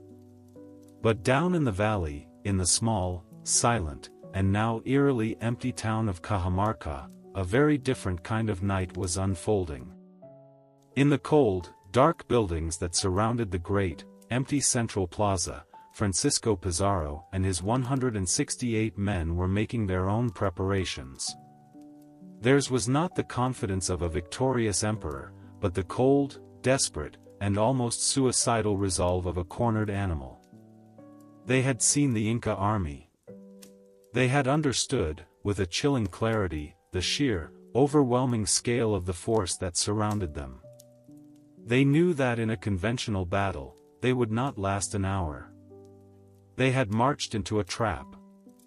And their only hope of survival now lay in transforming that trap, in turning it back upon the man who believed he was its master. Imagine the scene, dear listener, inside one of those cold, dark, adobe buildings. The Spanish soldiers huddle together in the darkness, the only light the faint, silvery glow of the moon filtering through a high window. The air is thick with the smell of unwashed bodies, of horses, and of a sharp, metallic tang of fear. These are hard men, men who have known a lifetime of violence. But tonight, even the most veteran of them feels a cold knot of dread in his stomach. A priest, the Dominican friar Vicente de Valverde, moves among them, his voice a low, urgent whisper, offering blessings, hearing last confessions. The men check their weapons with a quiet, obsessive focus. They sharpen the edges of their fine, Toledo steel swords. They clean the mechanisms of their slow, heavy arquebus. And they whisper prayers to their own distant, foreign god, a god they believe has led them to this strange and terrible place for a divine purpose. Their leader, Pizarro, moves among them, his face a grim, unreadable mask. He does not offer them false hope. He does not promise them an easy victory. He speaks to them in the simple, blunt language of a soldier. "My friends," he says, his voice a low, gravelly rasp in the darkness. "We are few. They are many. If we fight them in the open field, we are all dead men. But we have one advantage. They do not know us. They do not know our weapons. And they do not know our will. Tomorrow, their emperor will walk into this plaza. And we will take him. We will seize the very head of this great serpent. It is our only chance. For God, for the emperor, and for the gold that will make us all kings." And so, through the long and terrible night, they waited. And they planned. Pizarro, a man who, though illiterate, possessed a kind of savage, intuitive genius for this kind of warfare, laid out his trap with a meticulous and deadly precision. He hid his small force of cavalry, his greatest psychological weapon, in the long, empty halls of the buildings that lined the plaza. He placed his few, precious crossbowmen and his handful of arquebusiers in strategic positions, with clear fields of fire. And he himself, with a small, hand-picked group of his 20 best swordsmen, would wait in the shadows of the largest building, ready to spring the trap at the decisive moment. As dawn broke on the fateful day of November 16th, a strange and festive atmosphere began to fill the Inca camp. Today, their victorious emperor would meet with these strange, bearded men from the sea. The procession began in the late morning, a slow, magnificent, and seemingly endless river of humanity flowing down from the hills and into the town. It was not a military procession. It was a victory parade, a demonstration of the Sapa Inca's immense power and his absolute confidence. Imagine it now, dear listener. At the head of the procession come thousands of attendants, their voices raised in a high, clear, and haunting song, their hands sweeping the path clean before their divine Lord. Then come the dancers and the musicians, their brightly colored costumes a riot of tropical bird feathers, their music a strange and beautiful symphony of panpipes and of drums. And then come the nobles, the great lords of the empire, carried on litters of silver and of gold, their earlobes stretched by the massive golden spools that are the mark of their high rank. And finally, at the very heart of this great procession, comes the Sapa Inca himself, Atahualpa. He is carried on a magnificent litter, a portable throne of pure gold, weighing over 180 pounds, and adorned with the iridescent blue and green feathers of parrots. He is a figure of immense and imposing dignity. He wears a collar of large, perfectly matched emeralds, and his dark hair is woven with threads of gold. But the most significant part of his royal regalia is the mascapeca, the sacred, crimson fringe that hangs from a golden circlet on his forehead. This is the ultimate symbol of his authority, the crown of the Inca Empire. He is surrounded by his highest-ranking retainers, all of them unarmed, their purpose not to fight, but to celebrate the glory of their lord. The great procession enters the vast, silent, and seemingly empty plaza of Cajamarca. Atahualpa, his gaze sweeping over the empty buildings, is surprised. "Where are the bearded men?" he asks, a note of imperial annoyance in his voice. At that moment, a single, solitary figure emerges from one of the buildings. It is the friar, Vicente de Valverde, holding in one hand a cross, and in the other, a breviary, a prayer book. He is accompanied by a native interpreter. He approaches the emperor's litter and begins to speak. Through the interpreter, he delivers the requerimiento, the requirement, a strange and formal speech that the Spanish were required by their own law to read to all newly encountered peoples before commencing hostilities. He speaks of one, true God, of the Pope in Rome, and of the great King of Spain, to whom the Pope had granted all the lands of this new world. And he demands that Atahualpa accept the Christian faith and acknowledge the sovereignty of the Spanish king. Atahualpa listens to this strange and incomprehensible speech with a mixture of amusement and of growing impatience. "I will be no man's tributary," he says with a cool disdain. "I am greater than any prince on earth. As for your Pope, he must be mad to be giving away countries that do not belong to him. And as for your God, you say he was killed by the very people he created. My God," he says, pointing to the great, golden sun that is now high in the sky, "my God lives in the heavens, and looks down upon his children." He then asks to see the priest's book, the source of this strange new faith. The friar hands him the breviary. Atahualpa examines the strange object, with its thin, white pages and its mysterious black markings.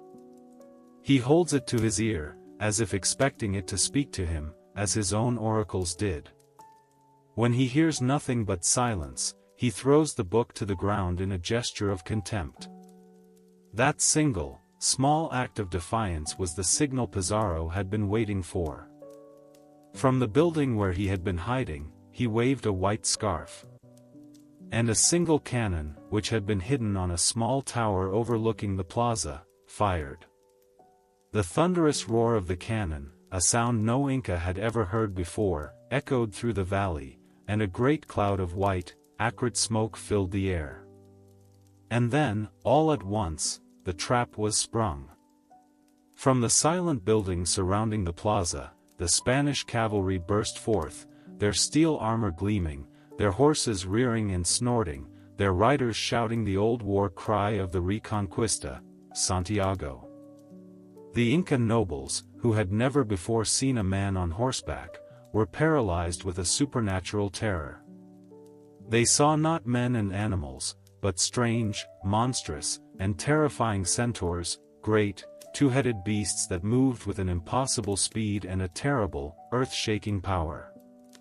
At the same time, the Spanish infantry charged from their hiding places, their steel swords flashing in the sun. The sound of their arquebus, the crack of their crossbows, the clang of their steel on the soft gold and silver of the Inca ornaments, all of it combined into a terrifying symphony of destruction. The unarmed Inca retinue, caught completely by surprise in the enclosed space of the plaza, had no chance. They were not an army, they were a procession. And they were cut down where they stood. The plaza of Cajamarca, which had just moments before been a scene of magnificent, ceremonial peace, was now a great, chaotic, and bloody abattoir. The Spanish soldiers, their hearts filled with a mixture of religious fervor and a desperate, kill-or-be-killed terror, fought with a savage efficiency. But their primary target was a single one, the golden litter of the Sapa Inca. Pizarro himself, at the head of his 20 best swordsmen, fought his way through the panicked, unarmed crowd, his eyes fixed on the great, golden throne. They reached the litter and began to cut down the high nobles who were carrying it. As one bearer fell, another would immediately, heroically, take his place, their loyalty to their divine king unwavering even in the face of certain death. Many of them had their hands cut off as they clung to the golden poles, but they refused to let their emperor fall. Finally, Pizarro himself, in a desperate lunge, reached up and grabbed Atahualpa by his magnificent robes, pulling him from the litter and down into the chaos below. The living god, the son of the sun, the emperor of the 4 quarters of the world, was now a prisoner. The battle, if it could be called a battle, was over in less than half an hour. The great, central plaza was littered with the bodies of thousands of the Inca elite, their magnificent, brightly colored robes now soaked in their own blood. And yet, not a single Spanish soldier had been killed. A handful of adventurers, through a combination of audacious courage, cold-blooded treachery, and immense technological and psychological advantage, had done the impossible. They had decapitated an empire. As the sun began to set over the valley of Cajamarca, casting long, bloody shadows across the silent plaza, Atahualpa, the great and victorious Sapa Inca, now sat as a captive in a small, dark, stone room, a prisoner of 168 strange, pale-skinned men from a world he could not possibly comprehend. The great and terrible silence of defeat had fallen once more upon the land of the Inca. And this time, it would be a silence from which they would never truly awaken. In the aftermath of the terrible and surreal violence at Cajamarca, a strange and unsettling new reality began to take shape. The Sapa Inca, Atahualpa, the living son of the sun, the absolute ruler of millions, was now a prisoner.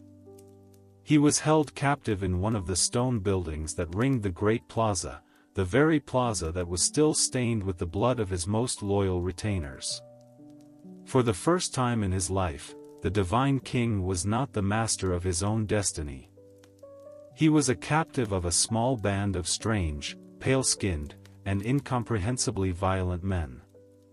But Atahualpa was not a man to surrender to despair.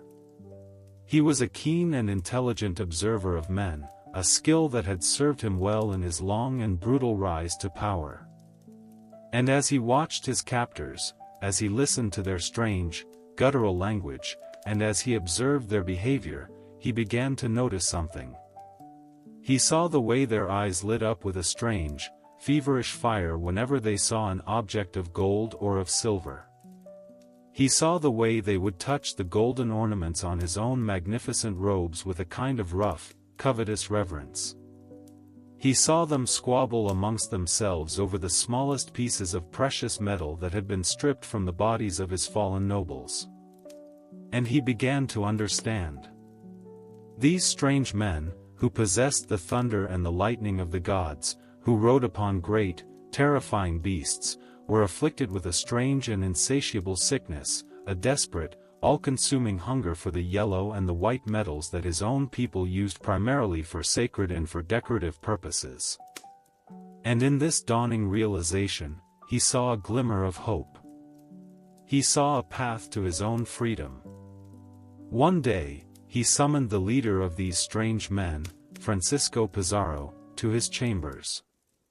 And through a native interpreter, one of the young boys who had been captured by the Spanish on their earlier voyages and had since learned the Spanish tongue, Atahualpa made a proposal, a wager of such staggering, such monumental, and such almost unbelievable scale that it would become one of the great and tragic legends of the Americas. He stood up, a figure of immense and undiminished dignity, despite his captivity. He led Pizarro to the largest room in the building, a great hall approximately 22 feet long and 17 feet wide. And he raised his hand high above his head, as high as he could reach, and he made a mark on the wall. "If you will set me free," he said to the Spanish commander, his voice calm and steady, "I will fill this entire room, up to the height of this mark, once with gold. And I will fill this same room, twice over, with silver." Pizarro stared at the Inca emperor, his mind struggling to comprehend the sheer, breathtaking audacity of the offer. He looked at the vast size of the room. He looked at the high mark on the wall. It seemed impossible. He thought it must be a trick, the desperate bluff of a captive king. But he saw in Atahualpa's eyes not desperation, but a calm and absolute certainty. And he saw, in his own mind's eye, a mountain of gold, a treasure beyond the wildest dreams of any conquistador, a fortune that would make him and his small band of adventurers the wealthiest men in all of Christendom. And his own heart began to pound with the feverish, golden sickness that Atahualpa had so astutely observed. He agreed. A formal contract was drawn up by a notary, a strange and alien concept to the Inca emperor. And so, the great and tragic bargain was struck. The ransom of a king had been promised. The order went out from Cajamarca. Atahualpa, though a prisoner, was still the Sapa Inca. His authority was still absolute. He sent messengers, the swift-footed chasquis, out along the great Inca roads, carrying his command to every corner of his vast and loyal empire. The message was simple: the great storehouses were to be opened, the great temples were to be stripped of their sacred ornaments, and a great river of gold and of silver was to flow to Cajamarca, to secure the freedom of their divine lord. And the empire obeyed. What followed was one of the most remarkable and heartbreaking spectacles in human history. From every corner of Tawantinsuyu, a great and sorrowful procession began. From the great temple of the sun in the sacred capital of Cusco, from the magnificent palaces of Quito, from the hundreds of smaller shrines and holy places scattered throughout the Andes, the treasures of a civilization began their long and final journey. Imagine the scene, dear listener. Long lines of llamas, their backs laden with precious cargo, move slowly, silently, along the great stone highways. And the objects they carry are not just lumps of metal. They are the very soul of a people, made manifest in gold and in silver. There are great, life-sized statues of llamas and of alpacas, their forms so realistic you can almost feel the soft texture of their golden fleece. There are delicate, life-sized stalks of corn, their leaves of hammered silver, their tassels of spun gold, their kernels of individual, perfectly matched golden beads. There are great, heavy discs of pure gold, representing the sun god, Inti, their surfaces polished to a mirror-like sheen. There are beautiful, ceremonial vessels, intricate pieces of jewelry, and the magnificent, golden litters upon which the mummified remains of the great, ancestral Inca kings were carried in their sacred processions. For the Inca, these objects were not currency. They were sacred, they were alive, they were imbued with the very spirit of their gods and of their ancestors. And now, they were all being brought together, a great, glittering sacrifice, to be offered up for the life of their king. For months, this river of gold and of silver flowed into Cajamarca. And the Spanish soldiers watched, their eyes wide with a mixture of disbelief and of a growing, feverish greed. The great room began to fill. Day by day, the pile of precious objects grew higher and higher. The Spaniards, impatient and untrusting, began to grow restless. They could not comprehend the artistic or the spiritual value of these beautiful objects. They saw only their weight, their monetary worth. And so, they began the great and terrible work of melting. They established 9 great forges in the plaza of Cajamarca, and for months, the fires burned day and night. The beautiful, sacred art of a great civilization, the work of generations of master craftsmen, was systematically, ruthlessly, and thoughtlessly destroyed. The life-sized golden llamas, the delicate silver corn stalks, the magnificent sun discs, all of it was fed into the roaring furnaces, its sacred forms dissolving into shapeless, molten rivers of liquid metal. And this liquid gold and silver was then poured into crude molds, creating standardized bars and ingots that could be more easily weighed, counted, and divided. It was a cultural catastrophe of almost unimaginable proportions, a bonfire of the beautiful, a final and terrible testament to the profound and unbridgeable gulf that separated the worldview of the conquerors from that of the conquered. As the great work of melting continued, a new complication arose. Pizarro's partner, Diego de Almagro, arrived in Cajamarca with another 150 men, reinforcements who had come from Panama, drawn by the news of the incredible riches that had been found. These newcomers, having missed the terror and the glory of the initial battle, now demanded their own share of the immense treasure. This only increased the pressure on Pizarro to divide the spoils and to resolve the increasingly precarious situation of his royal captive. Finally, after nearly 8 months of collection and of melting, the great ransom was complete. The room had been filled, as promised. The total amount of treasure that was collected was staggering, a fortune that defies easy comprehension.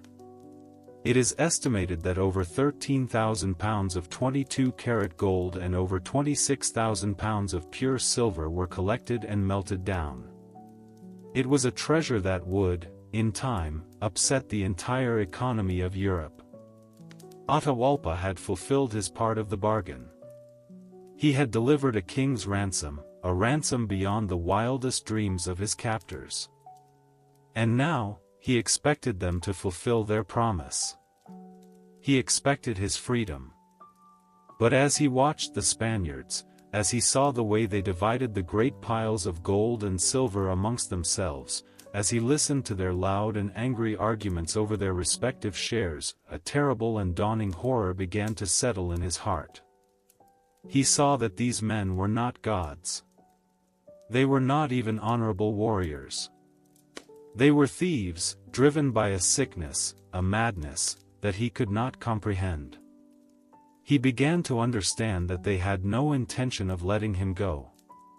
He was too powerful, too important. Alive, he was a threat, a rallying point for his millions of loyal subjects. His great and magnificent gamble had failed.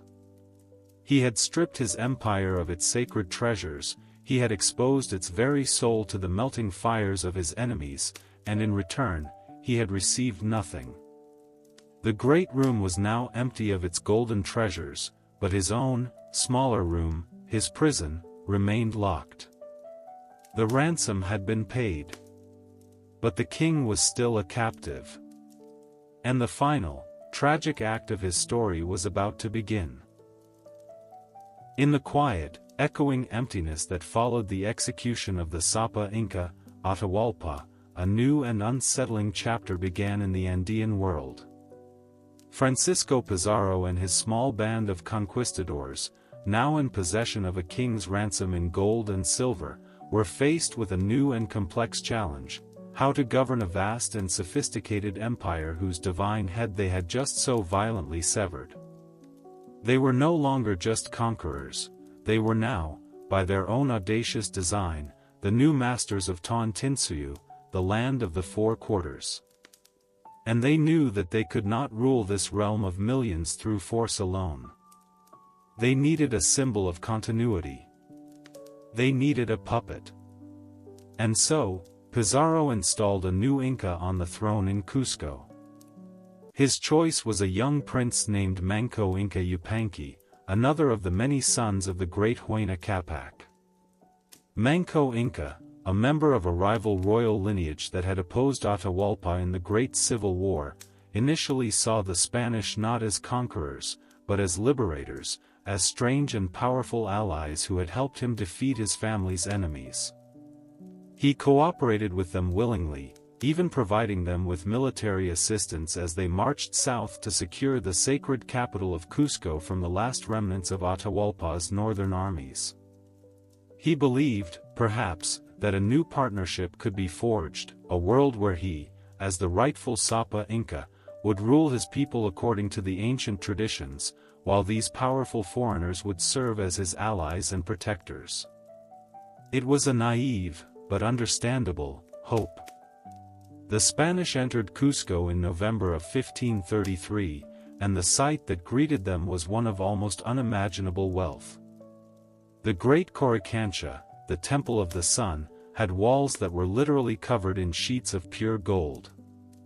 The royal mummies of the past Inca kings sat on golden thrones, their faces adorned with masks of beaten gold. The city's palaces and its temples contained treasures that dwarfed even the immense ransom that had been collected at Cajamarca. And once again, a great and terrible melting began. The sacred art, the divine history of an entire civilization, was systematically, ruthlessly, and completely, rendered into shapeless, transportable ingots of precious metal.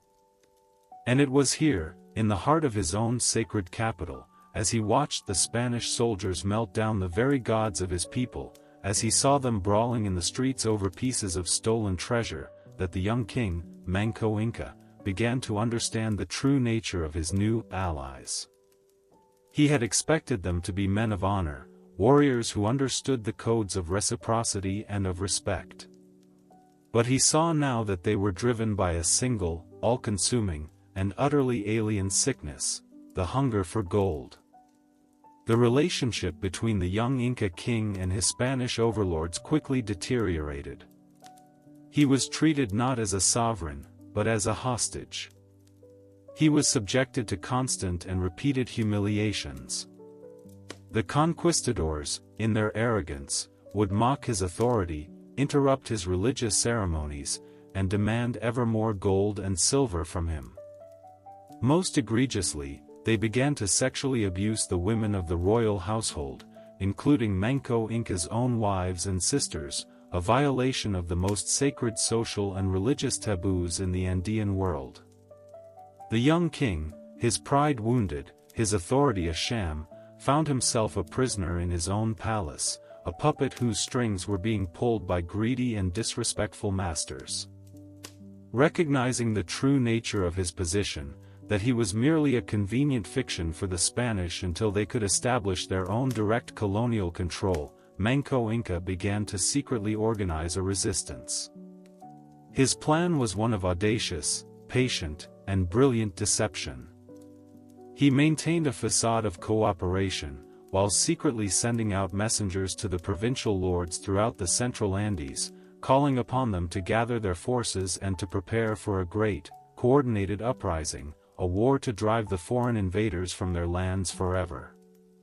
His opportunity to escape the watchful eyes of the Spanish in Cusco came in the spring of 1536.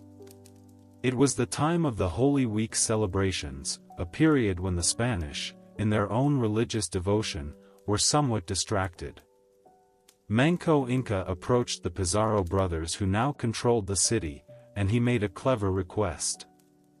He told them that his father's great golden statue was hidden in a nearby valley, and he asked for permission to leave the city briefly, so that he could retrieve this great treasure and present it to them as a gift. The Spanish, their greed once again overriding their caution, agreed.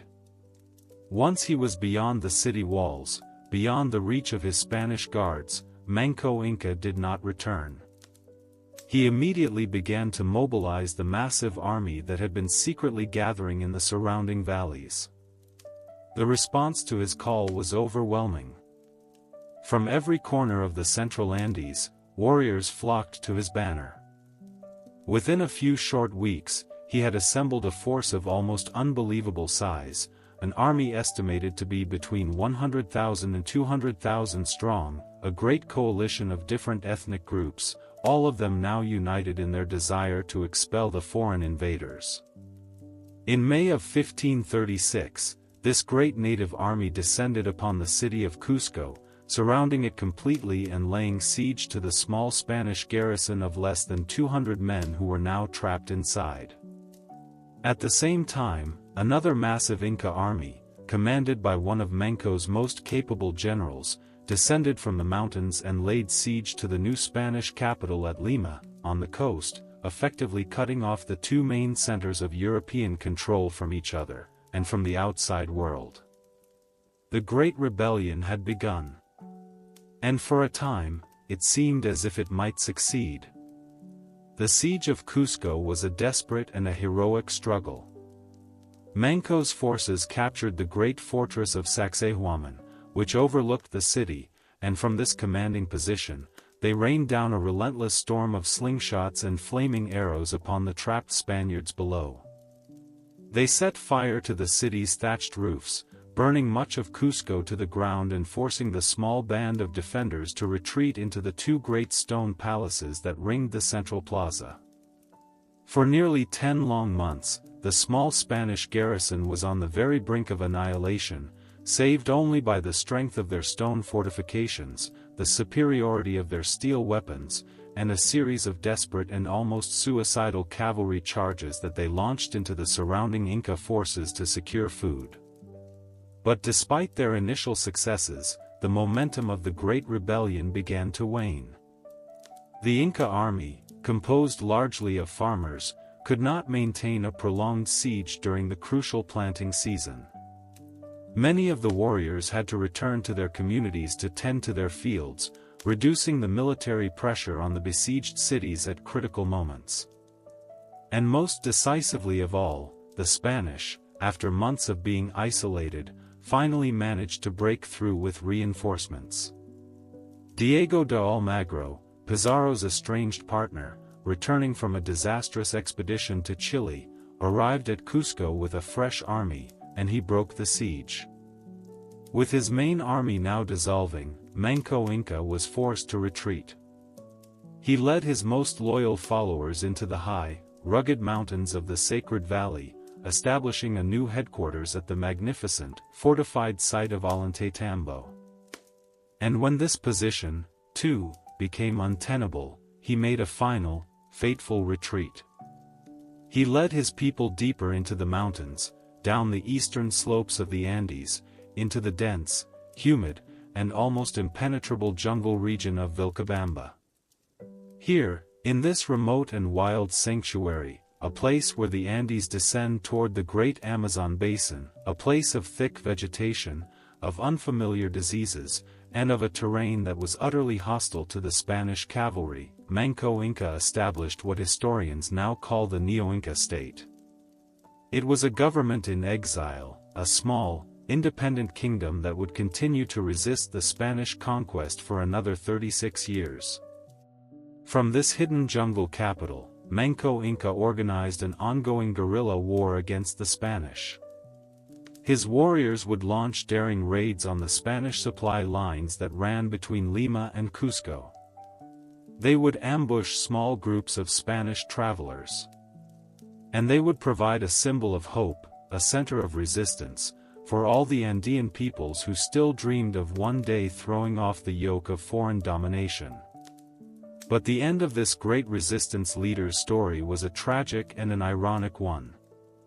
In the year 1544, a group of 7 Spanish refugees, men who had been on the losing side of one of the many civil wars that had erupted among the conquistadors themselves, sought asylum in Vilcabamba. Manco Inca, in an act of perhaps naive generosity, granted them his protection. But these men, hoping to win a pardon from the Spanish colonial authorities, betrayed his hospitality. During a game of horseshoes, they attacked and murdered the king who had given them sanctuary. The death of Manco Inca was a devastating blow, but the Neo-Inca state he had founded did not die with him. His sons would continue the struggle, maintaining a small, defiant, an independent kingdom in the jungle for another quarter of a century. The dream of a restored empire, the dream of a world free from foreign rule, had been deferred, but it had not yet been entirely extinguished.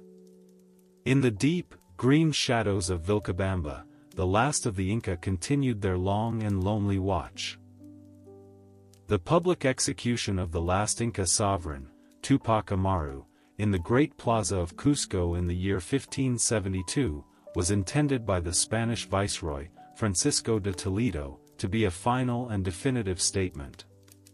It was meant to be the full stop at the end of a long and bloody chapter of conquest. By eliminating the last living symbol of independent native authority, he believed he could finally extinguish the lingering embers of rebellion and secure absolute Spanish control over the Andean world. But history, dear listener, often has a strange and powerful sense of irony. The very act that was meant to erase a legacy instead transformed it into an immortal one. The beheaded king, in his martyrdom, became a far more powerful and enduring symbol for his people than he ever could have been as a hunted fugitive in the jungles of Vilcabamba.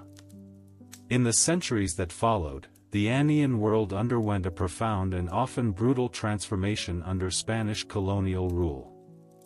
The great systems of governance and of reciprocity that had once bound the empire together were dismantled and replaced. The forced resettlement of native populations into centralized towns, a policy known as reductions, severed the ancient, intimate connections between communities and their ancestral lands. The colonial Mita, a forced labor draft, sent hundreds of thousands of Andean men to their deaths in the hellish, silver mines of Potosi, a mountain that, as one contemporary observer wrote, ate men. And a new religion, Christianity, was imposed with a fervent and often violent zeal, its churches deliberately built upon the ruins of the most sacred Inca temples, a physical and symbolic assertion of spiritual conquest. And yet, despite these profound and often catastrophic disruptions, the spirit and the wisdom of the Andean world did not disappear. It simply went underground. It adapted. It resisted. It survived, not in the grand pronouncements of kings or in the monumental architecture of empires, but in the quiet, resilient, and everyday practices of ordinary people. Have you ever wondered, dear listener, how a culture can survive when its entire world has been turned upside down? The story of the Andean people in the centuries after the conquest is a remarkable testament to this very human capacity for resilience and for creative adaptation. They developed a unique and beautiful form of syncretic religion, a blending of their ancient, traditional beliefs with the new, imposed faith of their conquerors. The great, life-giving Earth Mother, the Pachamama, was still revered, her name whispered in prayers, her offering still made before the planting of the fields, but she was now often associated with the gentle, compassionate figure of the Virgin Mary. The great mountain spirits, the Apis, the powerful, masculine deities who had guarded their communities for millennia, were not forgotten. They were simply given new names, the names of Christian saints, their ancient shrines now often marked with a simple, wooden cross. This was not a betrayal of their old faith, but a brilliant strategy of cultural survival, a way of preserving the essential core of their worldview beneath a protective and acceptable Christian exterior. And the practical, ancient knowledge of the land, a wisdom accumulated over thousands of years, also endured. The Spanish introduced new crops, like wheat and barley, and new animals, like sheep and cattle. But in the high, challenging altitudes of the Andes, the traditional crops and the traditional animals, the potato and the quinoa, the llama and the alpaca, proved to be far more resilient and far more productive. And so, the ancient agricultural practices continued. The farmers still read the signs in the sky, they still maintained the great, stone-walled terraces that their ancestors had built, and they continued to cultivate the thousands of different varieties of potatoes, a rich and vital genetic heritage that would one day become a gift to the entire world. And the language, the Quechua tongue that had once been the administrative language of a great empire, also survived. It was spoken in the homes, in the fields, and in the marketplaces. It preserved within its unique grammatical structures and its rich vocabulary a way of understanding the world that was fundamentally different from that of the Spanish conquerors. It preserved concepts like Aini, the principle of reciprocity and mutual obligation, and Yanantin, the idea of a complementary duality, a worldview that saw the cosmos not as a series of oppositions, but as a harmonious balance of complementary pairs. And the memory of the great empire itself, though officially suppressed, was never truly extinguished. It lived on in the oral traditions, in the whispered stories and the sorrowful songs that were passed down from generation to generation. And it lived on, most powerfully, in the very stones of the land.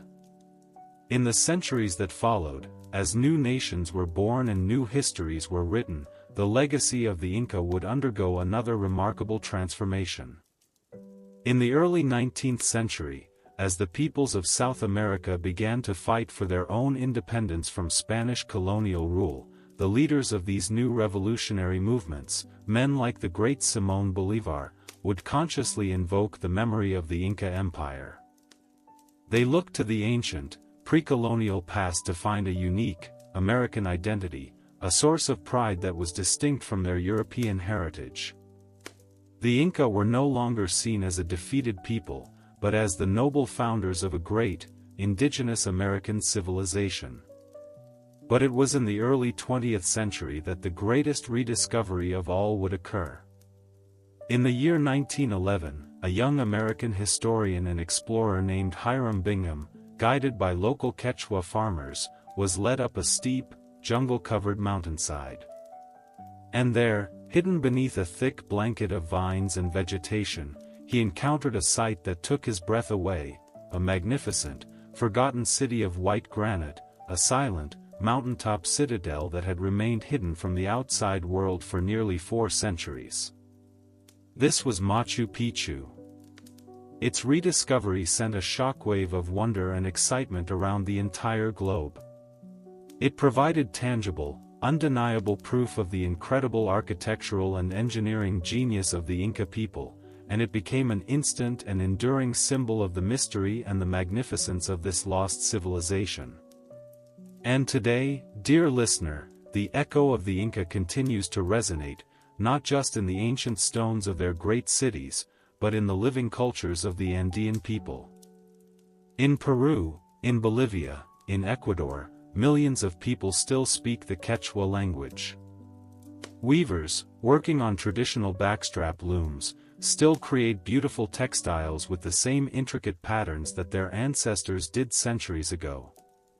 And farmers in the high mountain valleys still cultivate the same diverse and resilient crops, using an agricultural wisdom that has been passed down through countless generations. The past is not dead here. It is alive, a vibrant and enduring presence in the daily lives of the children of the sun. And so, our long journey through the story of the Inca Empire comes to its gentle close. It is a story that began with a golden staff sinking into the fertile earth of a sacred valley, and it ended, in a way, with the quiet click of an archaeologist's camera, rediscovering a lost city in the clouds. It is a story of a civilization that rose to incredible heights of power and of organization, a civilization that learned to live in a state of profound and harmonious balance with one of the most challenging landscapes on Earth. And it is the story of how that great civilization, though shattered by conquest and by disease, managed to endure, its spirit surviving in its language, in its customs, and in the quiet, resilient dignity of its people. As you drift now into the deep and peaceful realms of your own sleep, imagine yourself standing on the high, grassy terrace of Machu Picchu. The sun is setting behind the great, snow-capped peaks of the Andes, its last, golden light bathing the silent, empty stone city in a warm and gentle glow. A profound and beautiful silence settles over the world, broken only by the gentle whisper of the wind as it moves through the ancient, trapezoidal doorways. The great empire is gone. The kings and the priests are dust. But the stones remain. And they still speak. They speak of a great and noble dream, of a world of 4 quarters, of a people who called themselves the children of the sun. And they speak of a legacy that, like the great mountains themselves, has refused to be eroded by the long and often sorrowful passage of time. The stones remember. And now, so do we. Good night, dear listener. And may all your dreams be peaceful.